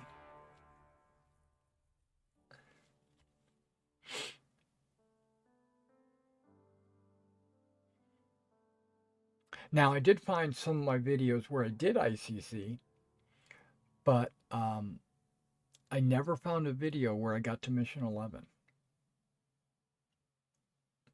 which is unfortunate because I remember I did it twice.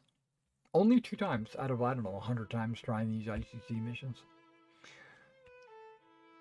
Only because it was so deep into the mission chain, 1 through 11 would take you, I don't know, 5 or 6 hours. And, uh, and you didn't get anything for it. You didn't get any credits. You didn't get any, acknowledgement, no rep. It was just something to do. This was back in the day when you didn't earn credits in the game. You had to go play Arena Commander to get any kind of credits, and they didn't even call them credits.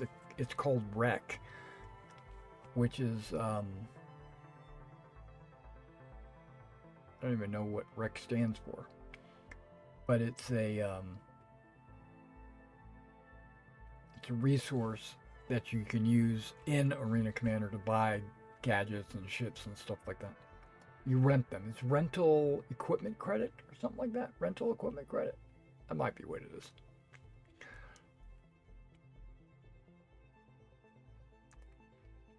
Okay, so our manifest is almost downloaded.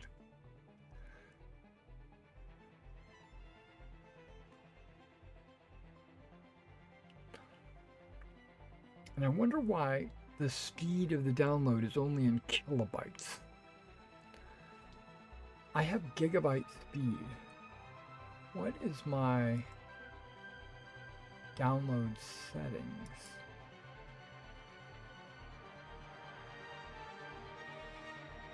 Download speed limit? Unlimited.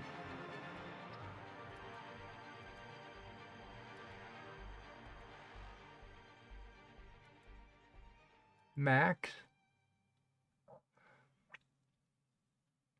Maybe I can change it to 20. Adjust the maximum number of simultaneous downloads allowed. Optimizing your download experience to match your preferences. Should I type something there? It's not letting me select a... I think I'm going to hit 20.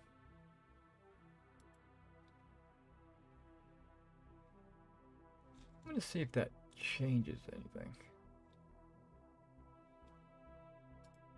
Probably not, but...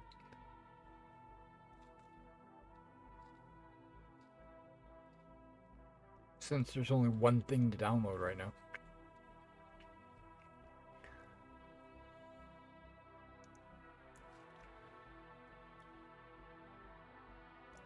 So if it, oh wait.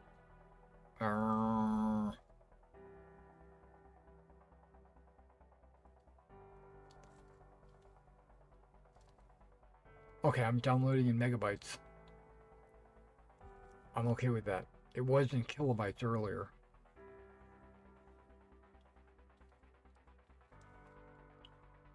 Okay, I'm downloading in megabytes.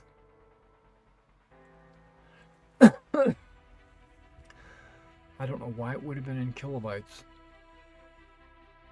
I've got to get 4 gigs downloaded, and it looks like... okay, what are we downloading?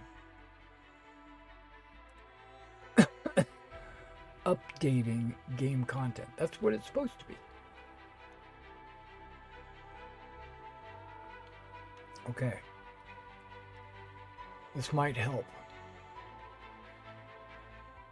Yeah, we're already twice as far as we were earlier.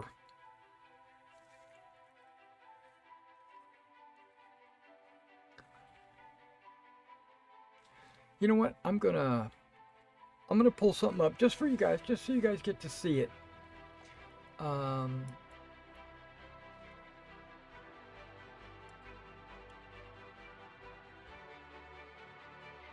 My channel. Okay.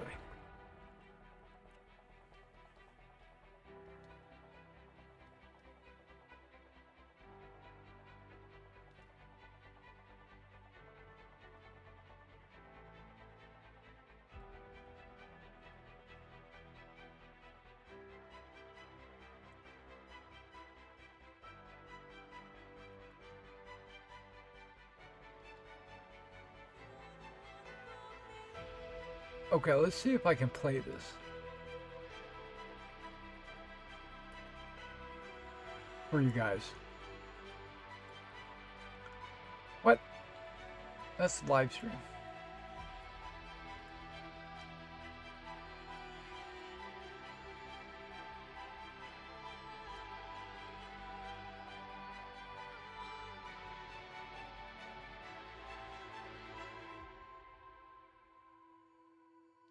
Okay, you can see the title of it, right? It's ICC Probe and Astro Service.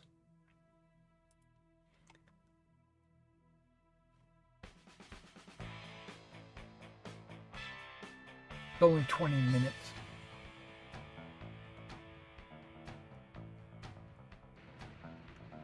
Wait, what the heck is going on here?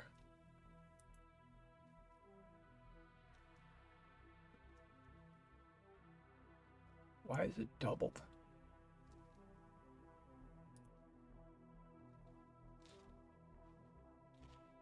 Oh, because I've got center display turned on.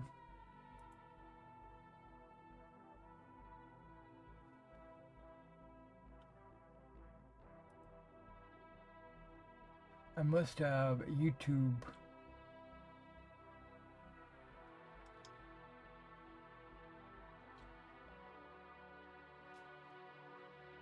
Center display. Do I have center display? Ticker. Logos.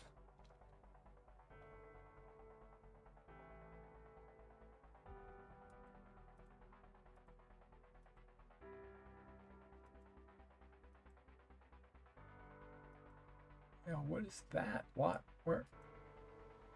What is going on?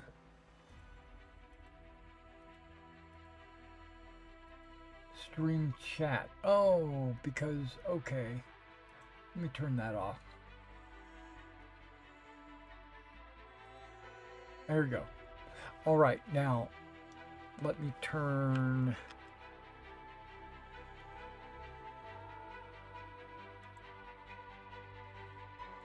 that off. It says launch game. Okay, hold on. Dang it. Hello again, everybody. This is Mr. Everything, and I'm coming at you with a kind of a double feature today. What we're going to be talking about is the ICC Probe Station, where you talk to the ICC Probe attendant, and she gives you missions, and you go out and solve distress beacons and things like that. And then I'm also going to be talking in the second half of the video, we're going to be talking about the Astro Service Centers. Alright, so now in both of these, you do not have an opportunity to board the station. So there's no interiors of either one of these stations. So that's how I was able to get two stations in one video. All right, now let's take a look. This is the ICC probe. You'll notice that there's a lot of assets that are reused from the other stations that I've reviewed.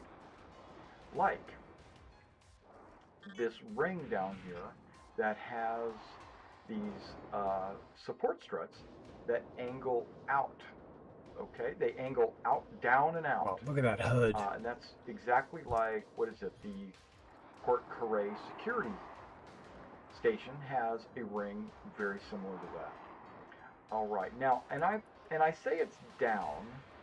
It's hard to tell which end is the front and which end is the back, but I'm going to assume that this is the bottom of it. And the reason why I say that is because of the communications array that's at the very tip of this. It's very similar to the Port Carré security array that's also at the very bottom of that station. This communications array has some satellite dishes. It also has some directional antennas. So we're looking at possibly, it looks a lot like a cell phone antenna, doesn't it? Tower. Okay, so it's got these satellite dishes and various communications devices. And what I'm going to do is I'm going to fly very slowly up and down and around this station so that you, as my audience, will be able to actually kind of take a look and see what I'm talking about. First of all, be sure to take in all of the satellite dishes, or that if it needed to, it could move somewhere. So, like an office complex ship to land there, it would be easier and more convenient for them to fit in there. Right now, you got to get your Retaliator or Constellation to fit down underneath in that little cubby hole. It's a little bit harder. Okay, so we're just gonna like strafe around, taking a look, just admire all the hard work that went into making this. Yeah, this is a Once Cry they get all the Asteroid. They assets don't even done, have this it in the should game be anymore. fairly easy to plug and It's a play waste of time. these coolers, air conditioners, Okay, hold on. Let me which is this side. fast forward a little bit. That's but then there's fuel I was just taking it on in. the other side. They of have all this these external landing office pads. complex At this area time, there was here. no internal. Actually, there are things that you can. Little drones will pop up out of these holes, which I'll show you in a minute when I EVA. And they fly around and they heal your ship. They fire a beam of Yeah. of, Now watch like the a healing. I think I'm gonna heal my ship. like a 3D printer or whatever, and they fix all your equipment on your You're ship. good to go. Thanks for choosing CryAstro. Fly safe. All right, very good. You're welcome. But yeah, I'm not taking off. I'm going to actually exit the ship, and we're going to get up close and personal on some of these landings. Okay, so I didn't heal myself. But they have these healing drones that fly out and spray your ship with RMC. Not even a glitch. It's just. Okay, well that's enough of that. Let's actually get into this game. Now that it says launch, let's get rid of the center display.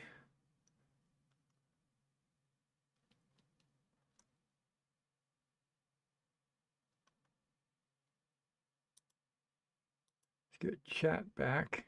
There you are.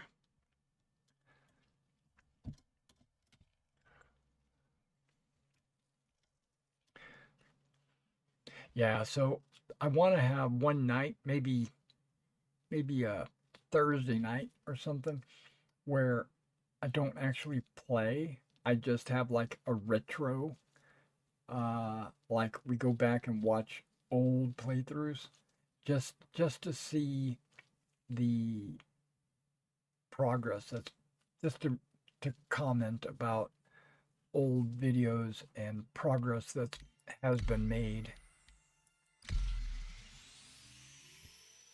I'd like to do that. I personally would love to do that. I'd like to go see. That video I think was 2016. That's like 9 years ago. Ooh. It's more than 9 years ago because I think it was January or February, something like that. And there was a saber, which I'm like, they've had the saber in the game that long? I didn't realize it was that old.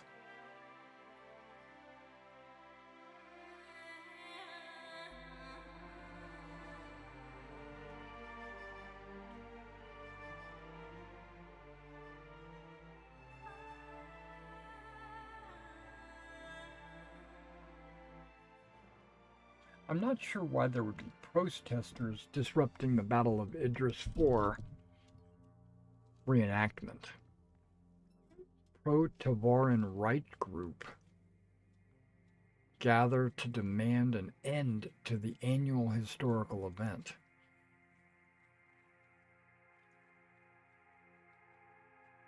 Okay, so think of this like a Civil War reenactment. And imagine, oh no, it would be really Civil War. Imagine it was a World War II D-Day event, and there were protesters protesting against a World War II reenactment. That's pretty.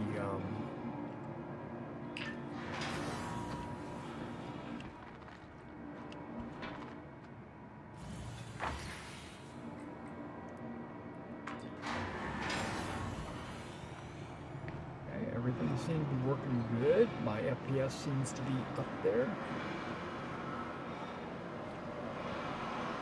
It can only get better with the new graphics card, which I will get. I think I'm gonna hold off until Black Friday. Welcome to the ASOP Vehicle Retrieval System. That's the only ship Vehicle I've got selected. here. Stand by. Your vehicle has been delivered to the follower. Please visit us again. Goodbye. Goodbye.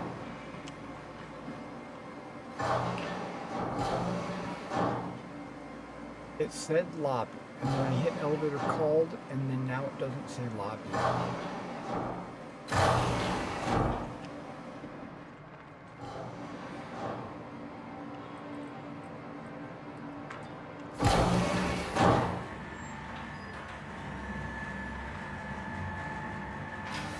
Elevator felt like it was moving a little quicker.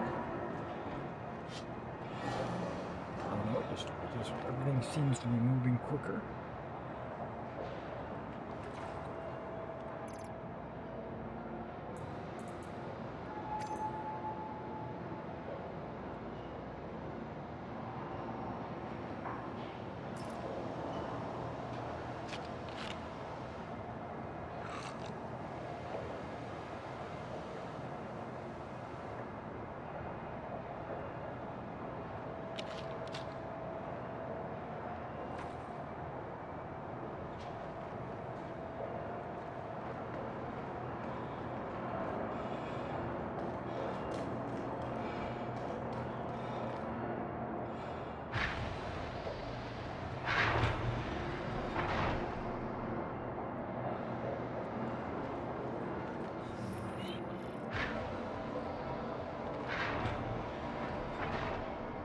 Make sure I still have stuff in there.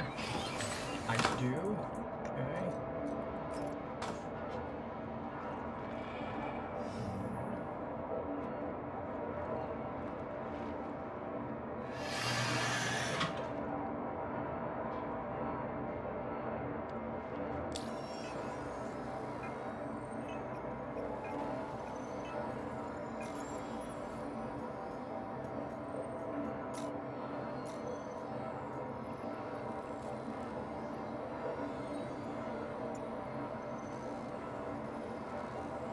I'm at 175? Okay. I must have got a 100 in that last mission I did.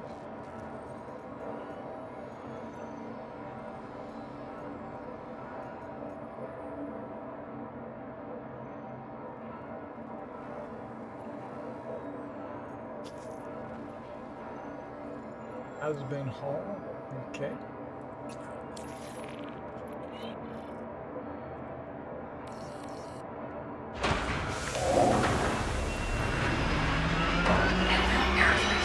All systems online.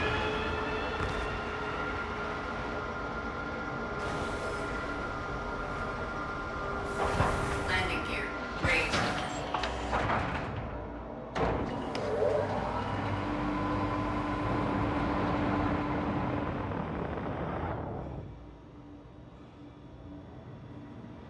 It's on, whoa, it's on Calliope, so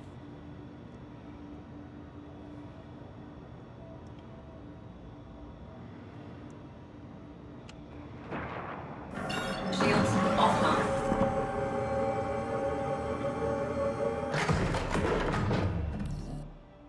Thanks for lending a hand. Citizens for Prosperity truly appreciates your help and support.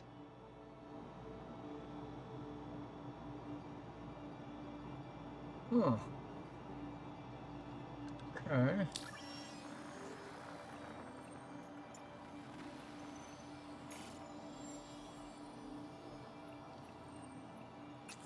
That's what I was looking for, is OM1. There it is.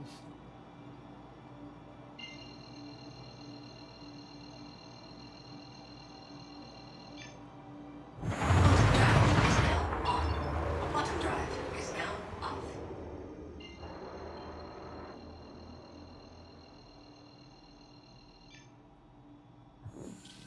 Quantum drive is now on. Is zipped past the other ship. Quantum drive is now off. Maybe it's on the daylight side.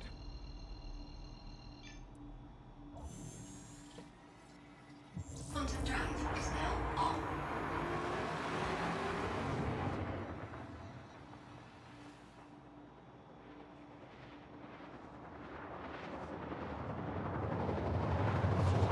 Looking for a Gerard Woodward.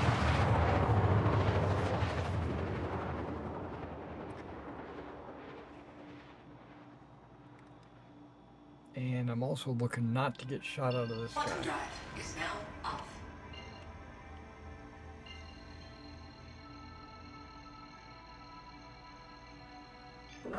Shields online. Okay, let's see if I can see like a route. I can't see squat through this haze.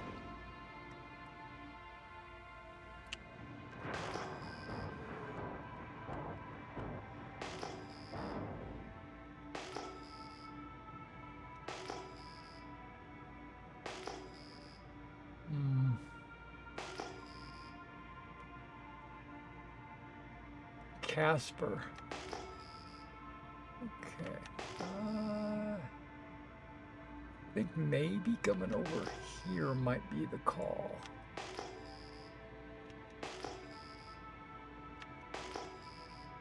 Kind of hard to tell. But once they get to about 2 kilometers, they're going to start shooting at me.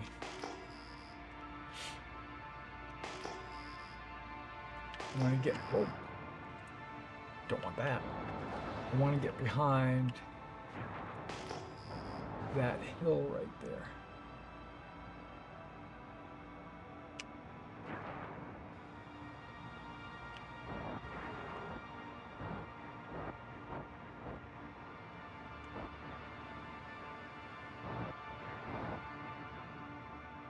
Love the look of this moon.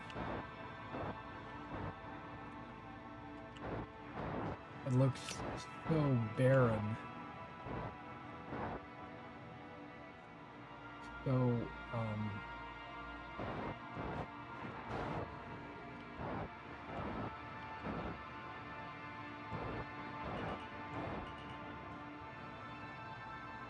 looks like somebody crashed here.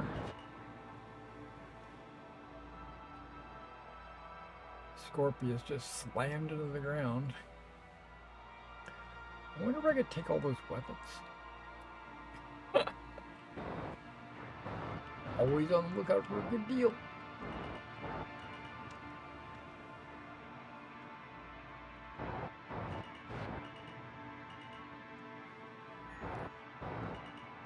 Yeah, I can see other ships, but I have a feeling that they might be shot down as well. Ooh, I don't think I'm gonna be able to get too much closer. I'm already at 9.9 clicks.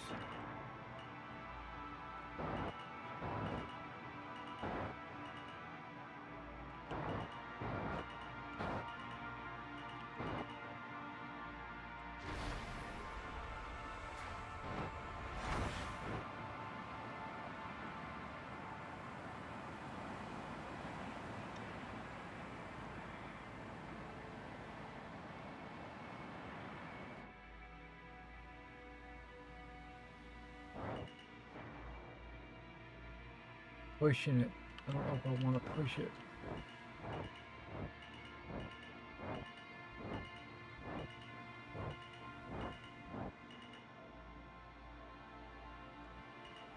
Landing complete. Yeah, I'm not going to push it. 700 kilometers, 700 meters, not kilometers. Definitely a reasonable distance.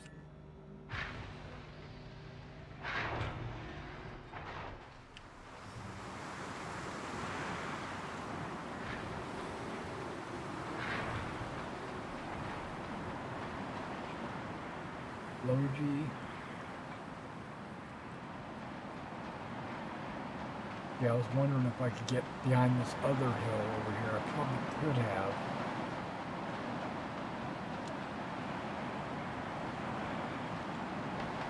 But again, I don't want to push it and get my ship blown up.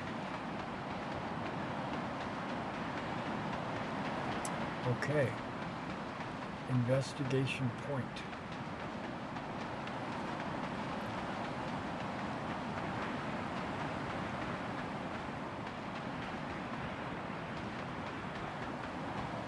Here we got aluminum and a P6.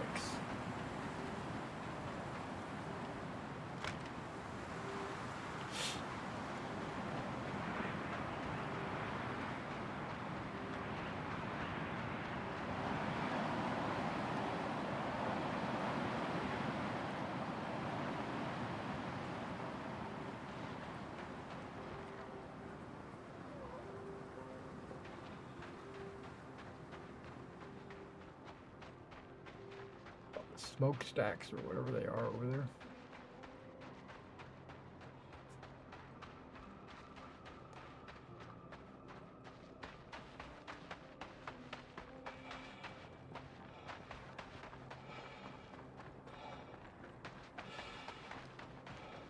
Sounds like Alex is awake getting his breakfast.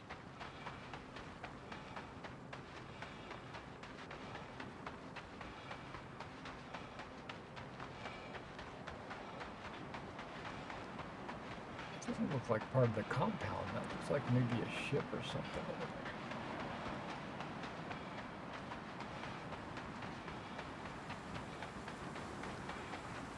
Ah, it is.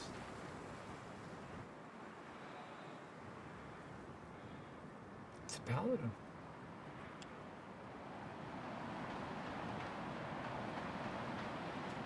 Whoops.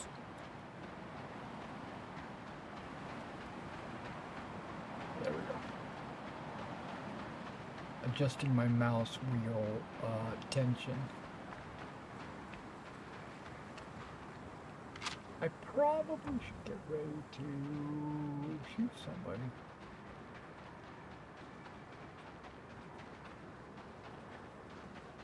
I've not seen up close a paladin yet.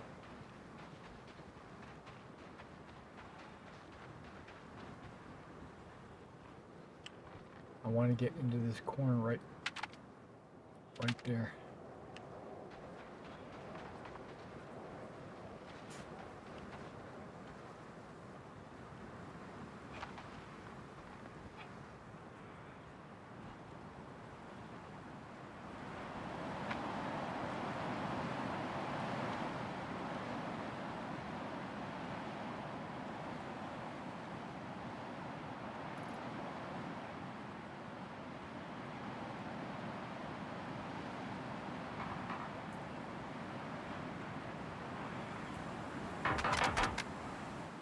Dude.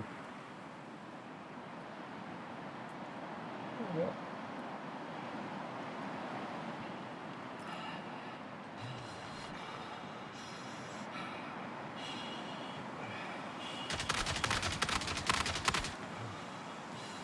What'd you get for shooting me, you son of a bitch?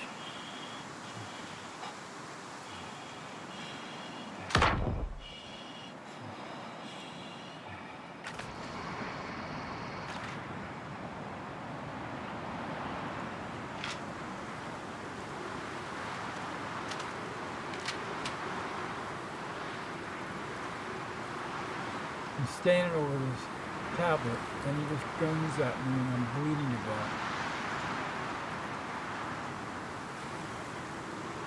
Locate missing person. Apparently that's not him, right?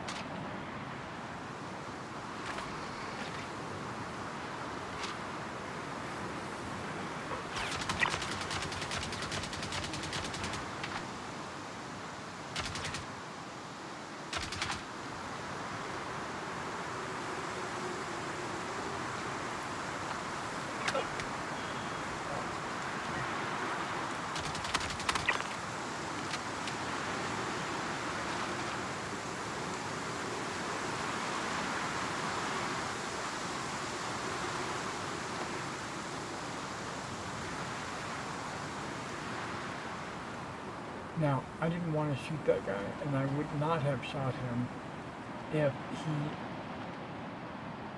just came up and not shot at me.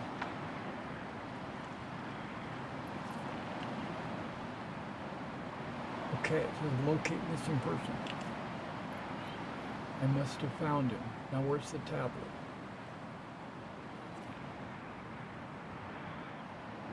Collect data pad.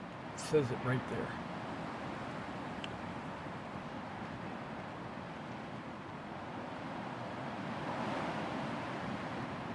Do you see a data pad?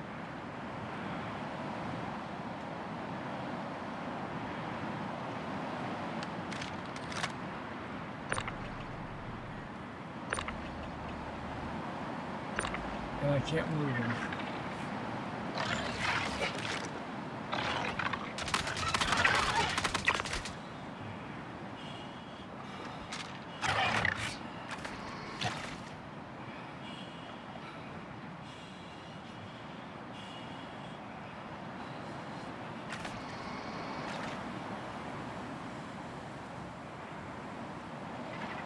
What is wrong with me? What's going on?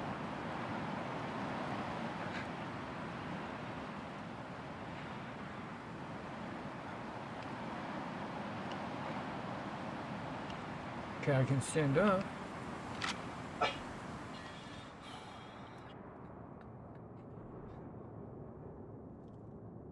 Wow.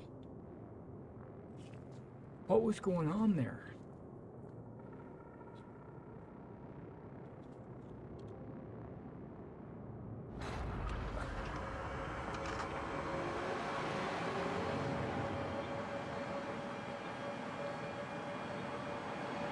The keys weren't responsive.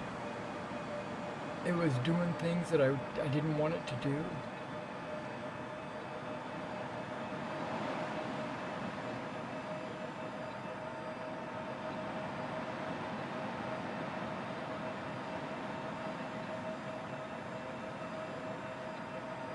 Oh, David, I missed that chat you did there about getting locked up and 5 server errors. Lost your favorite rifle. You like the Zenith? I guess it's a rifle for everybody.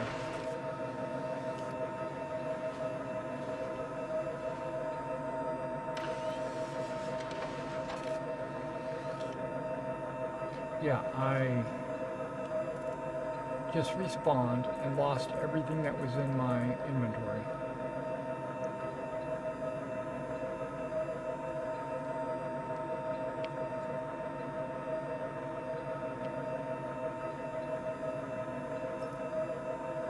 Game is acting up.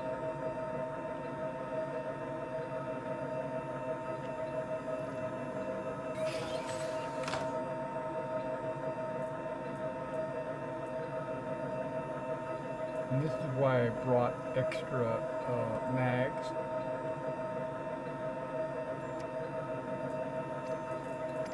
Because I knew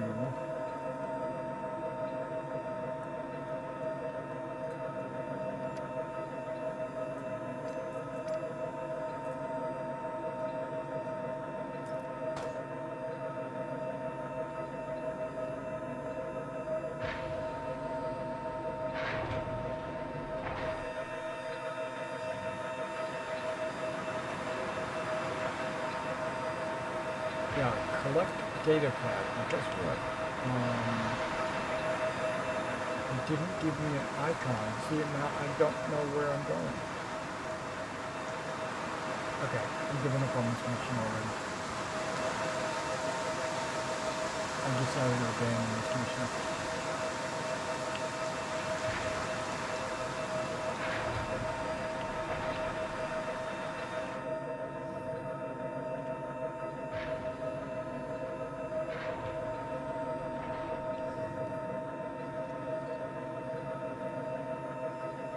The hotfix was supposed to fix the datapad issue, and apparently it didn't fix it.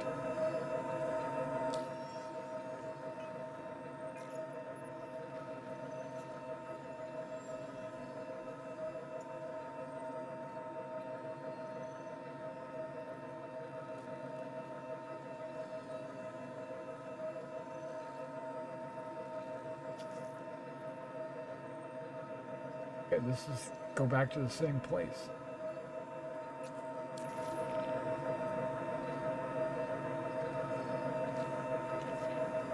Takeoff complete. Hey, it's Lima. Got flagged that you dropped that contract. I get it. Sometimes a gig just isn't the right fit.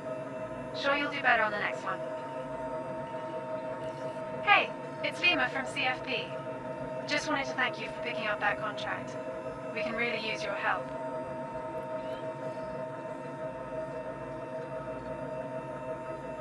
Landing complete.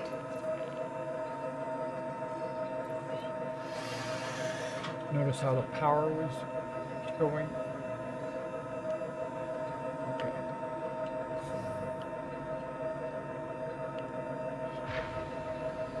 Just saving 100 meters of running, that's all it did.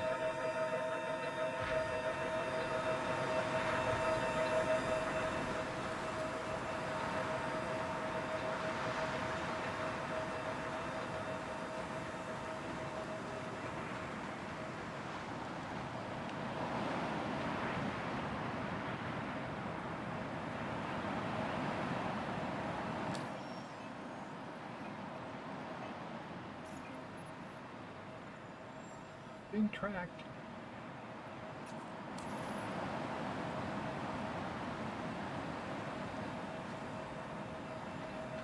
I don't see a waypoint.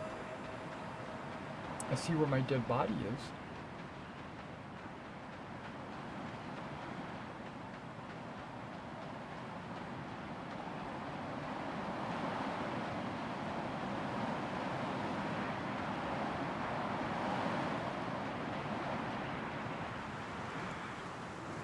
Now, after I rage killed that guy, something went through my mind. He might have been looking for the data pad, came around the corner, saw me standing there, and with just from reflex, just shot at me. And then realized I was a player, and then stopped shooting.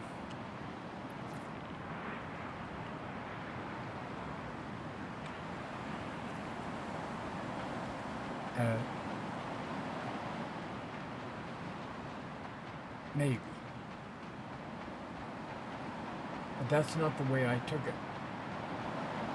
And he could have just kept on shooting, just bang, bang, bang, bang, bang, bang. But he left me there to bleed to death.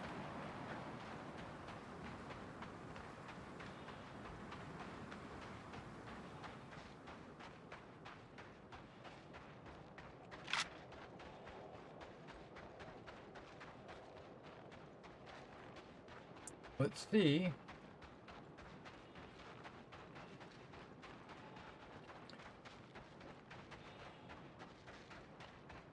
Now that investigation point is not on my map. So just but my body is. So oh, and my body is where the Copians killed me, not where he shot me. That's right.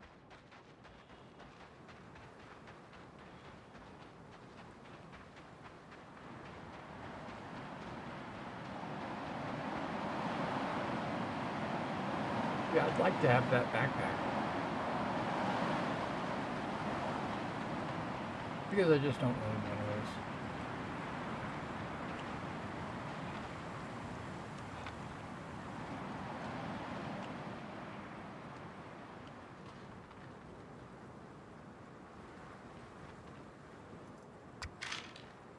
What the hell just happened?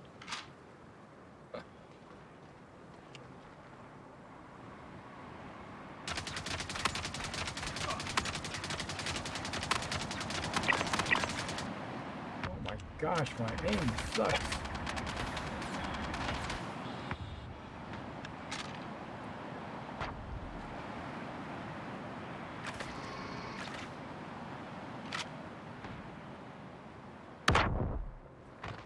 What the? Come on, no call out of this.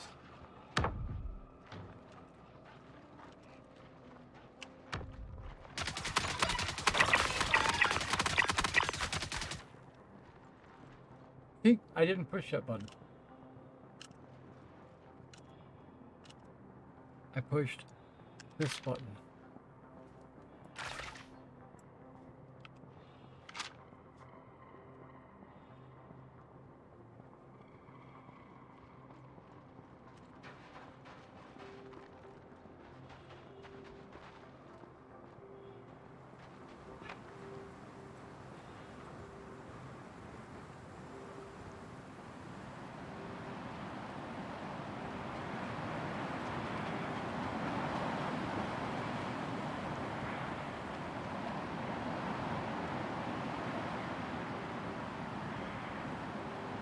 How close can I get? There we go.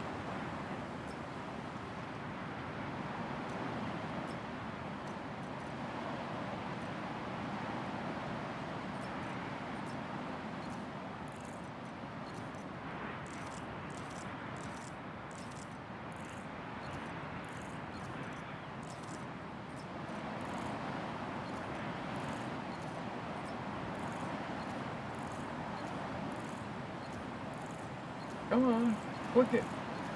It's not working.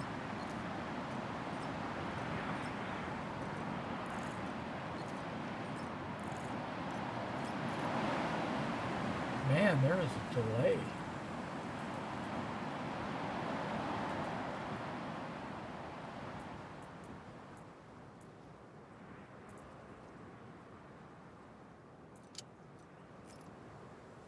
Massive delay.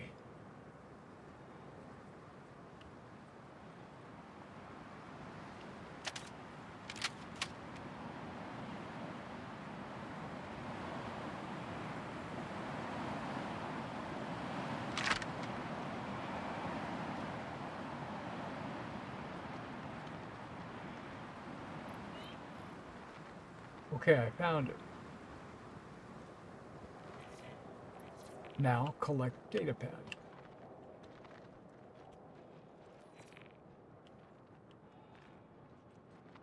Do you see a data pad?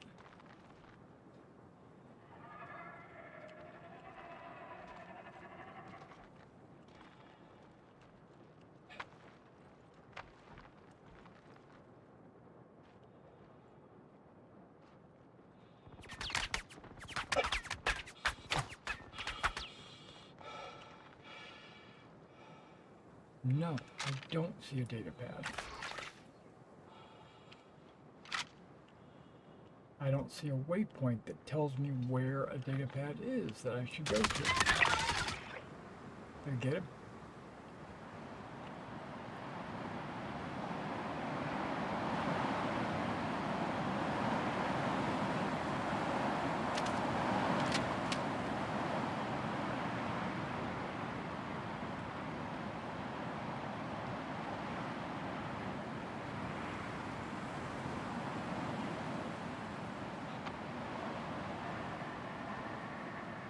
You want to get up there?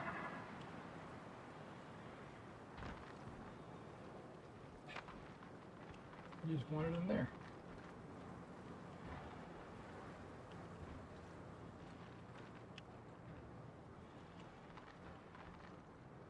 Data pad, data pad. Do you see a data pad? I don't see a data pad.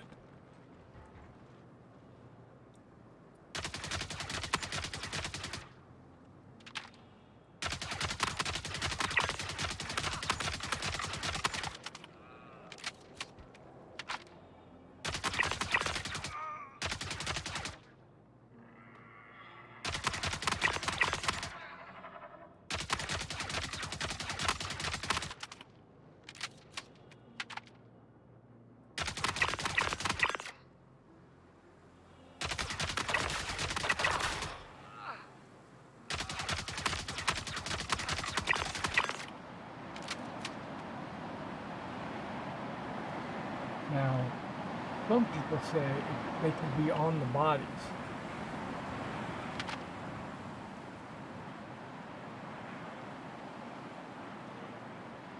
That's a cool looking weapon, but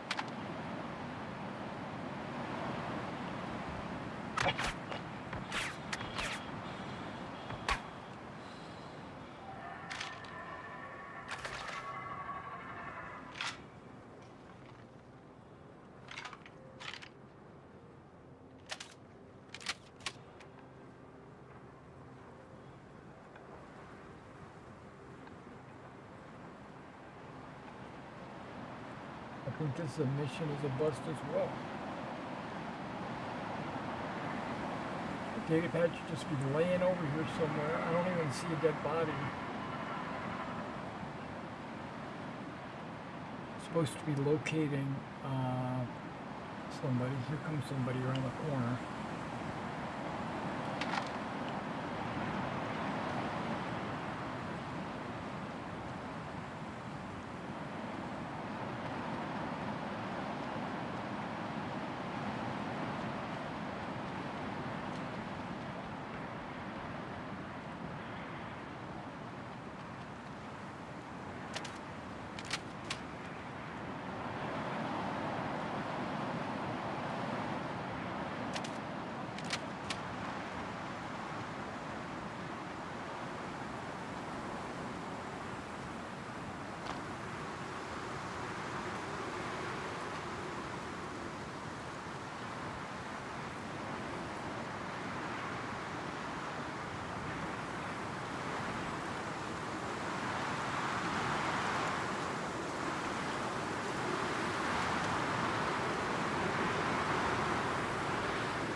I'm out of here.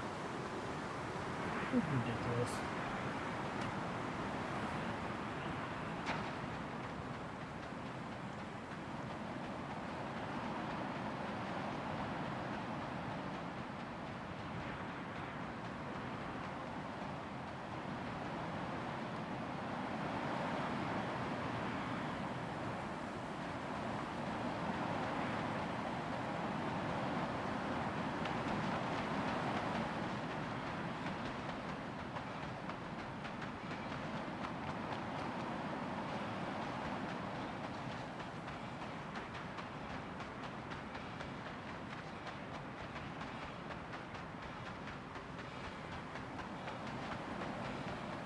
I want to try something.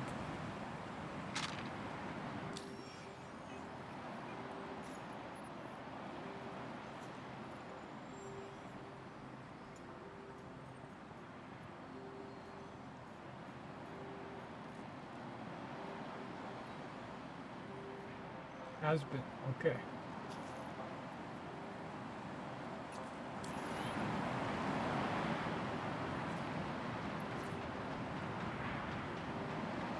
Only one investigation point left. I wish they would not remove them, so that if I can't find the data pad on the first one, I would... Hi, it's Limo with CFP.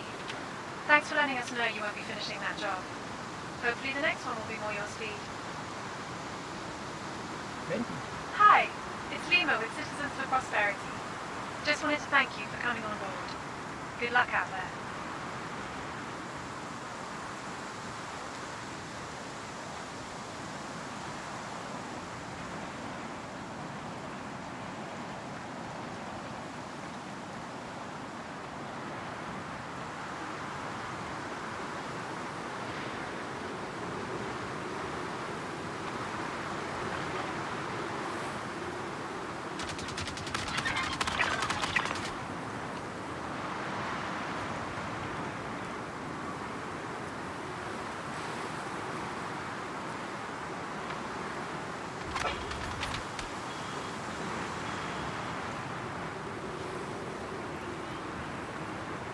Oh, I see data pad. I'm going to try to get this quick.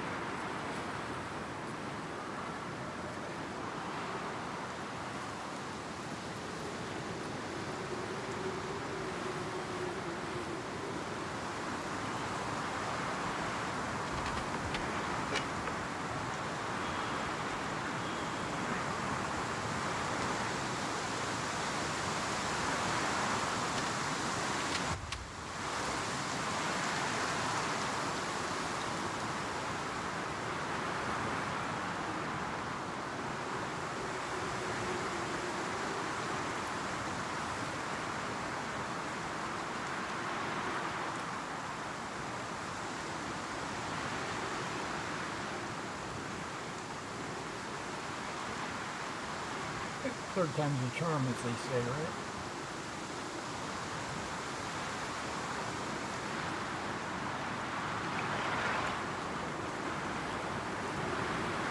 Am I being hunted? I am.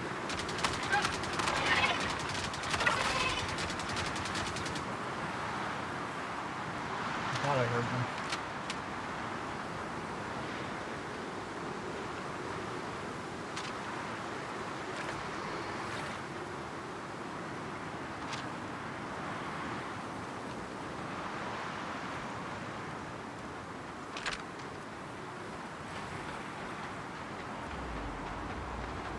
One good thing about the submachine gun is when the copians get right up on you, your barrel doesn't go shooting up into the sky. I was having problems with the rifle earlier where you're aiming at the guy and then as soon as the copian gets close to you, your guy would go like this with the rifle and you would never be able to shoot him. But with the submachine gun, at least this submachine gun, I can shoot him.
Oh, it's full, that's why.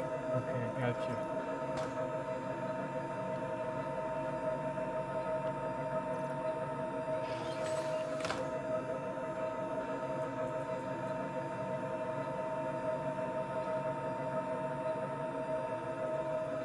I got 2 data pads? Okay.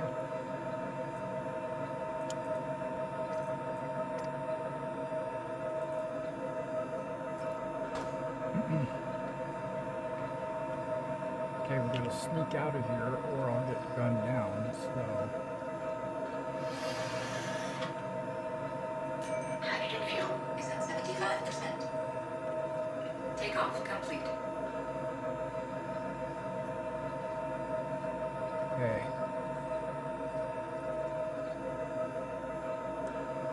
I want to travel at approximately 320.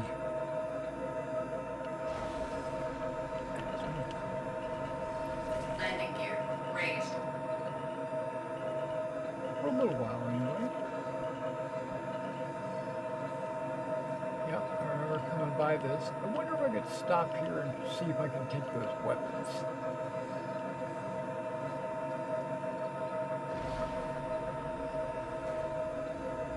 Landing gear deployed.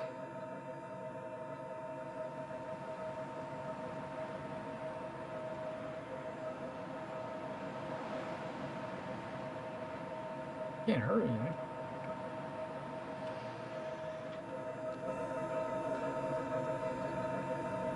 Alright, 320.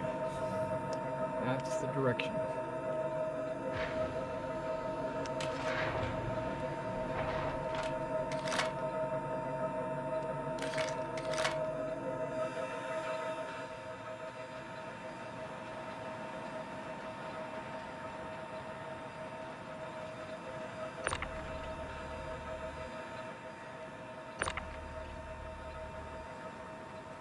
task succeeded. I'm not trying to pick up the ship.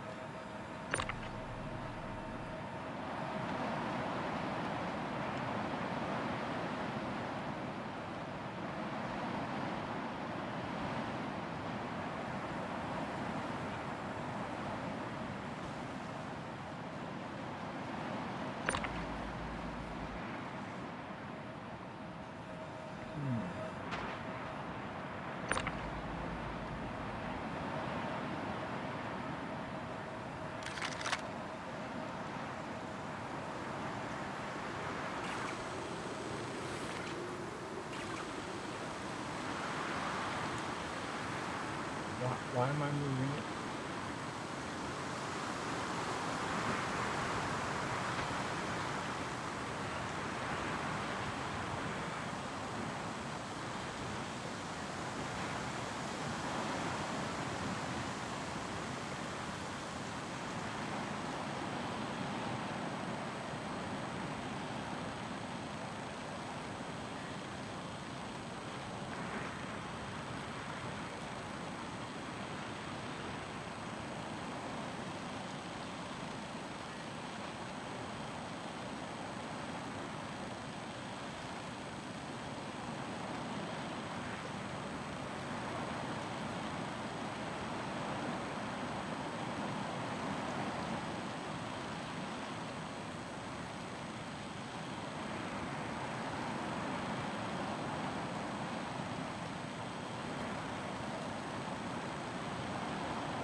Now, if the shields were on, I wouldn't be able to do this, right? I'd have to stop jetpack.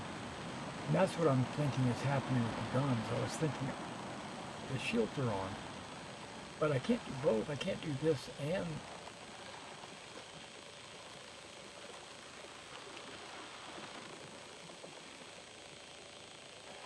how close to full, whatever, we're heading out.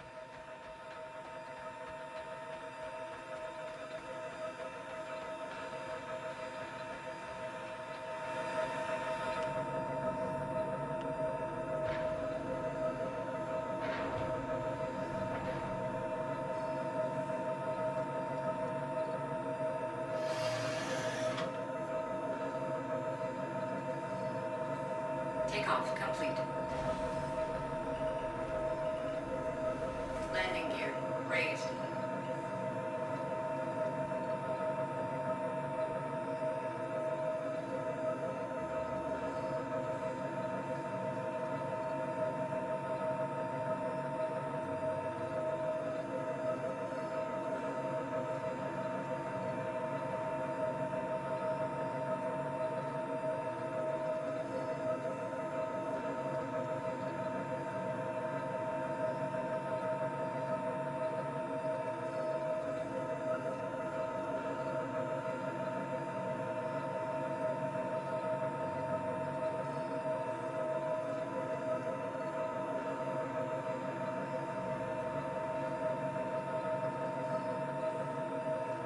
I think I might be far enough away that I can start climbing.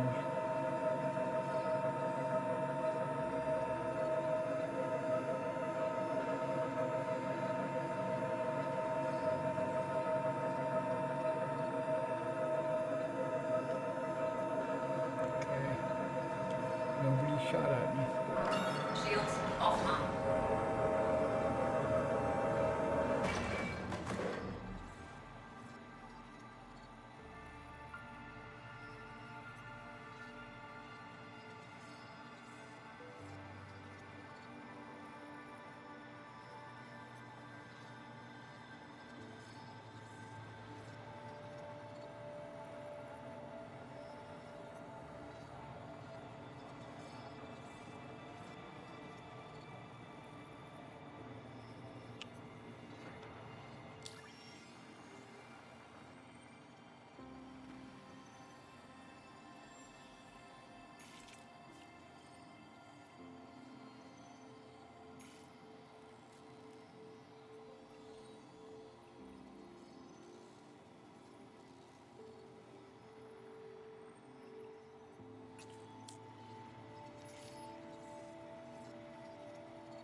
Landing gear deployed.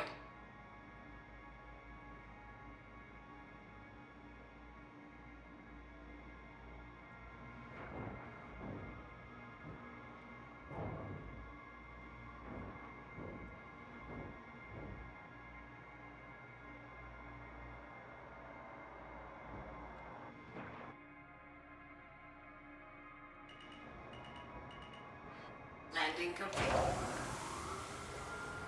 All systems offline.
Yeah, see, it shouldn't do that.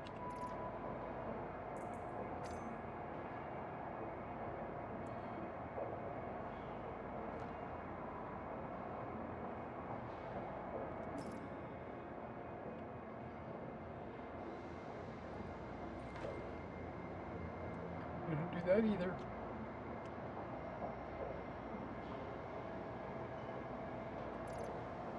It should pop up with options like place or throw or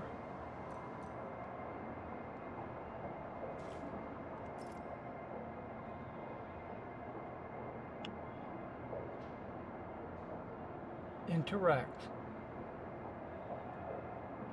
Let's try this. Okay, there's focus.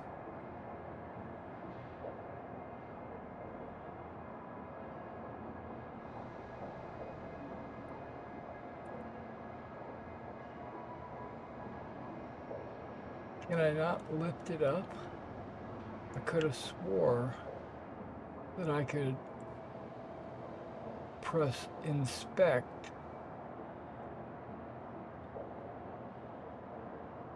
left alt. Aha. See, and then even here, item actions.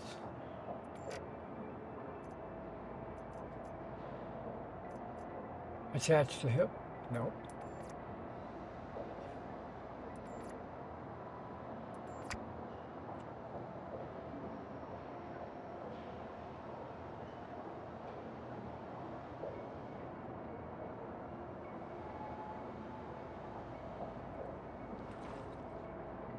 Yep, it's not working.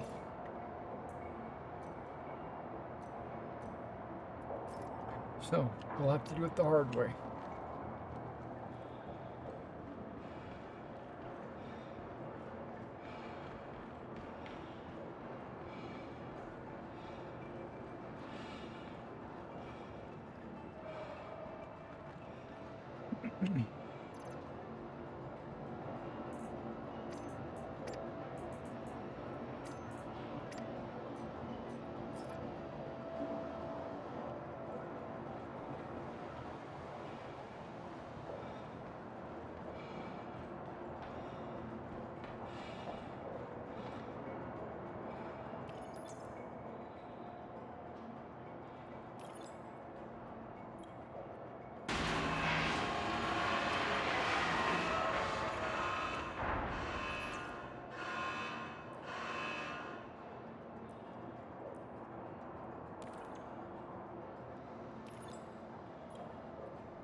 Hi there. I just saw you completed that last contract. I'm right in the middle of putting together a gift basket for a new outpost we're opening, but I'm sending your payment. Don't think for a second you'll get anything from that traitor. We aren't going away that easy.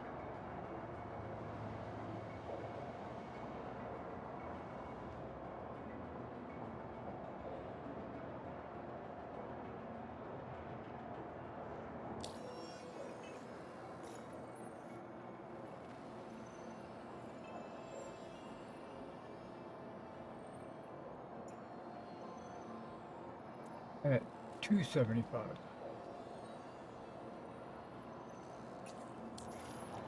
By the time I get to 1500, it'll have already moved on to the next step,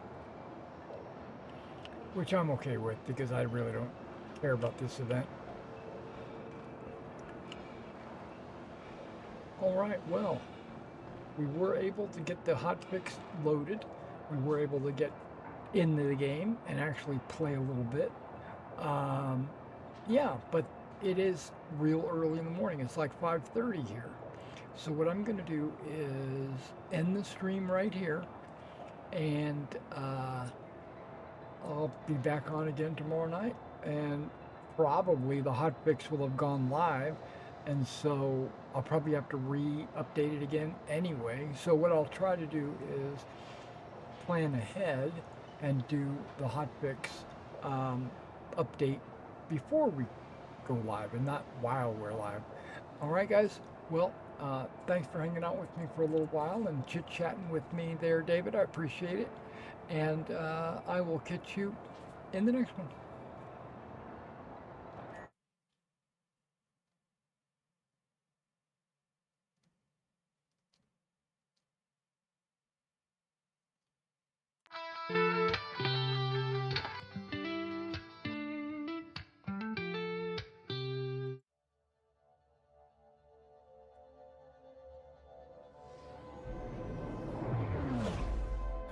Greetings, citizens. This is Lieutenant Commander Mr. Everything coming at you with an important announcement from the UEE Navy.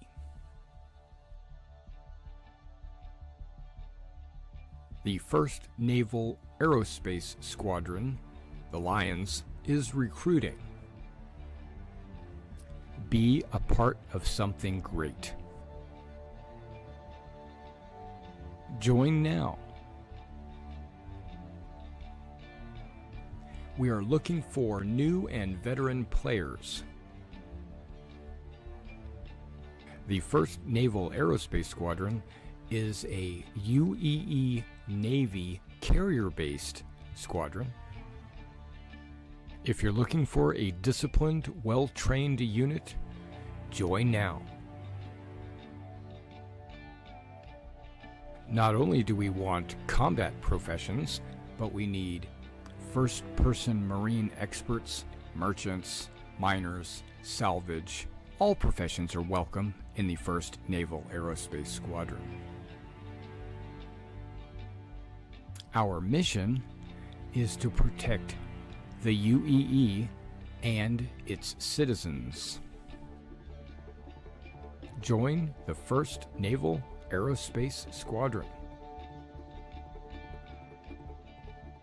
Expected missions would be anti-piracy, anti-smuggling, fleet protection, search and rescue, convoy escort, bounty hunting, exploration, mining, salvage, asset protection, cargo hauls, to name a few.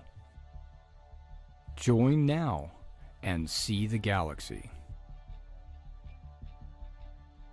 We have an organization page on the RSI website, as well as the forums in Spectrum, and we have our very own Discord. Role-playing is encouraged, but not mandatory. The galaxy awaits. Join now. Whether you're casual or competitive, we're looking for committed players.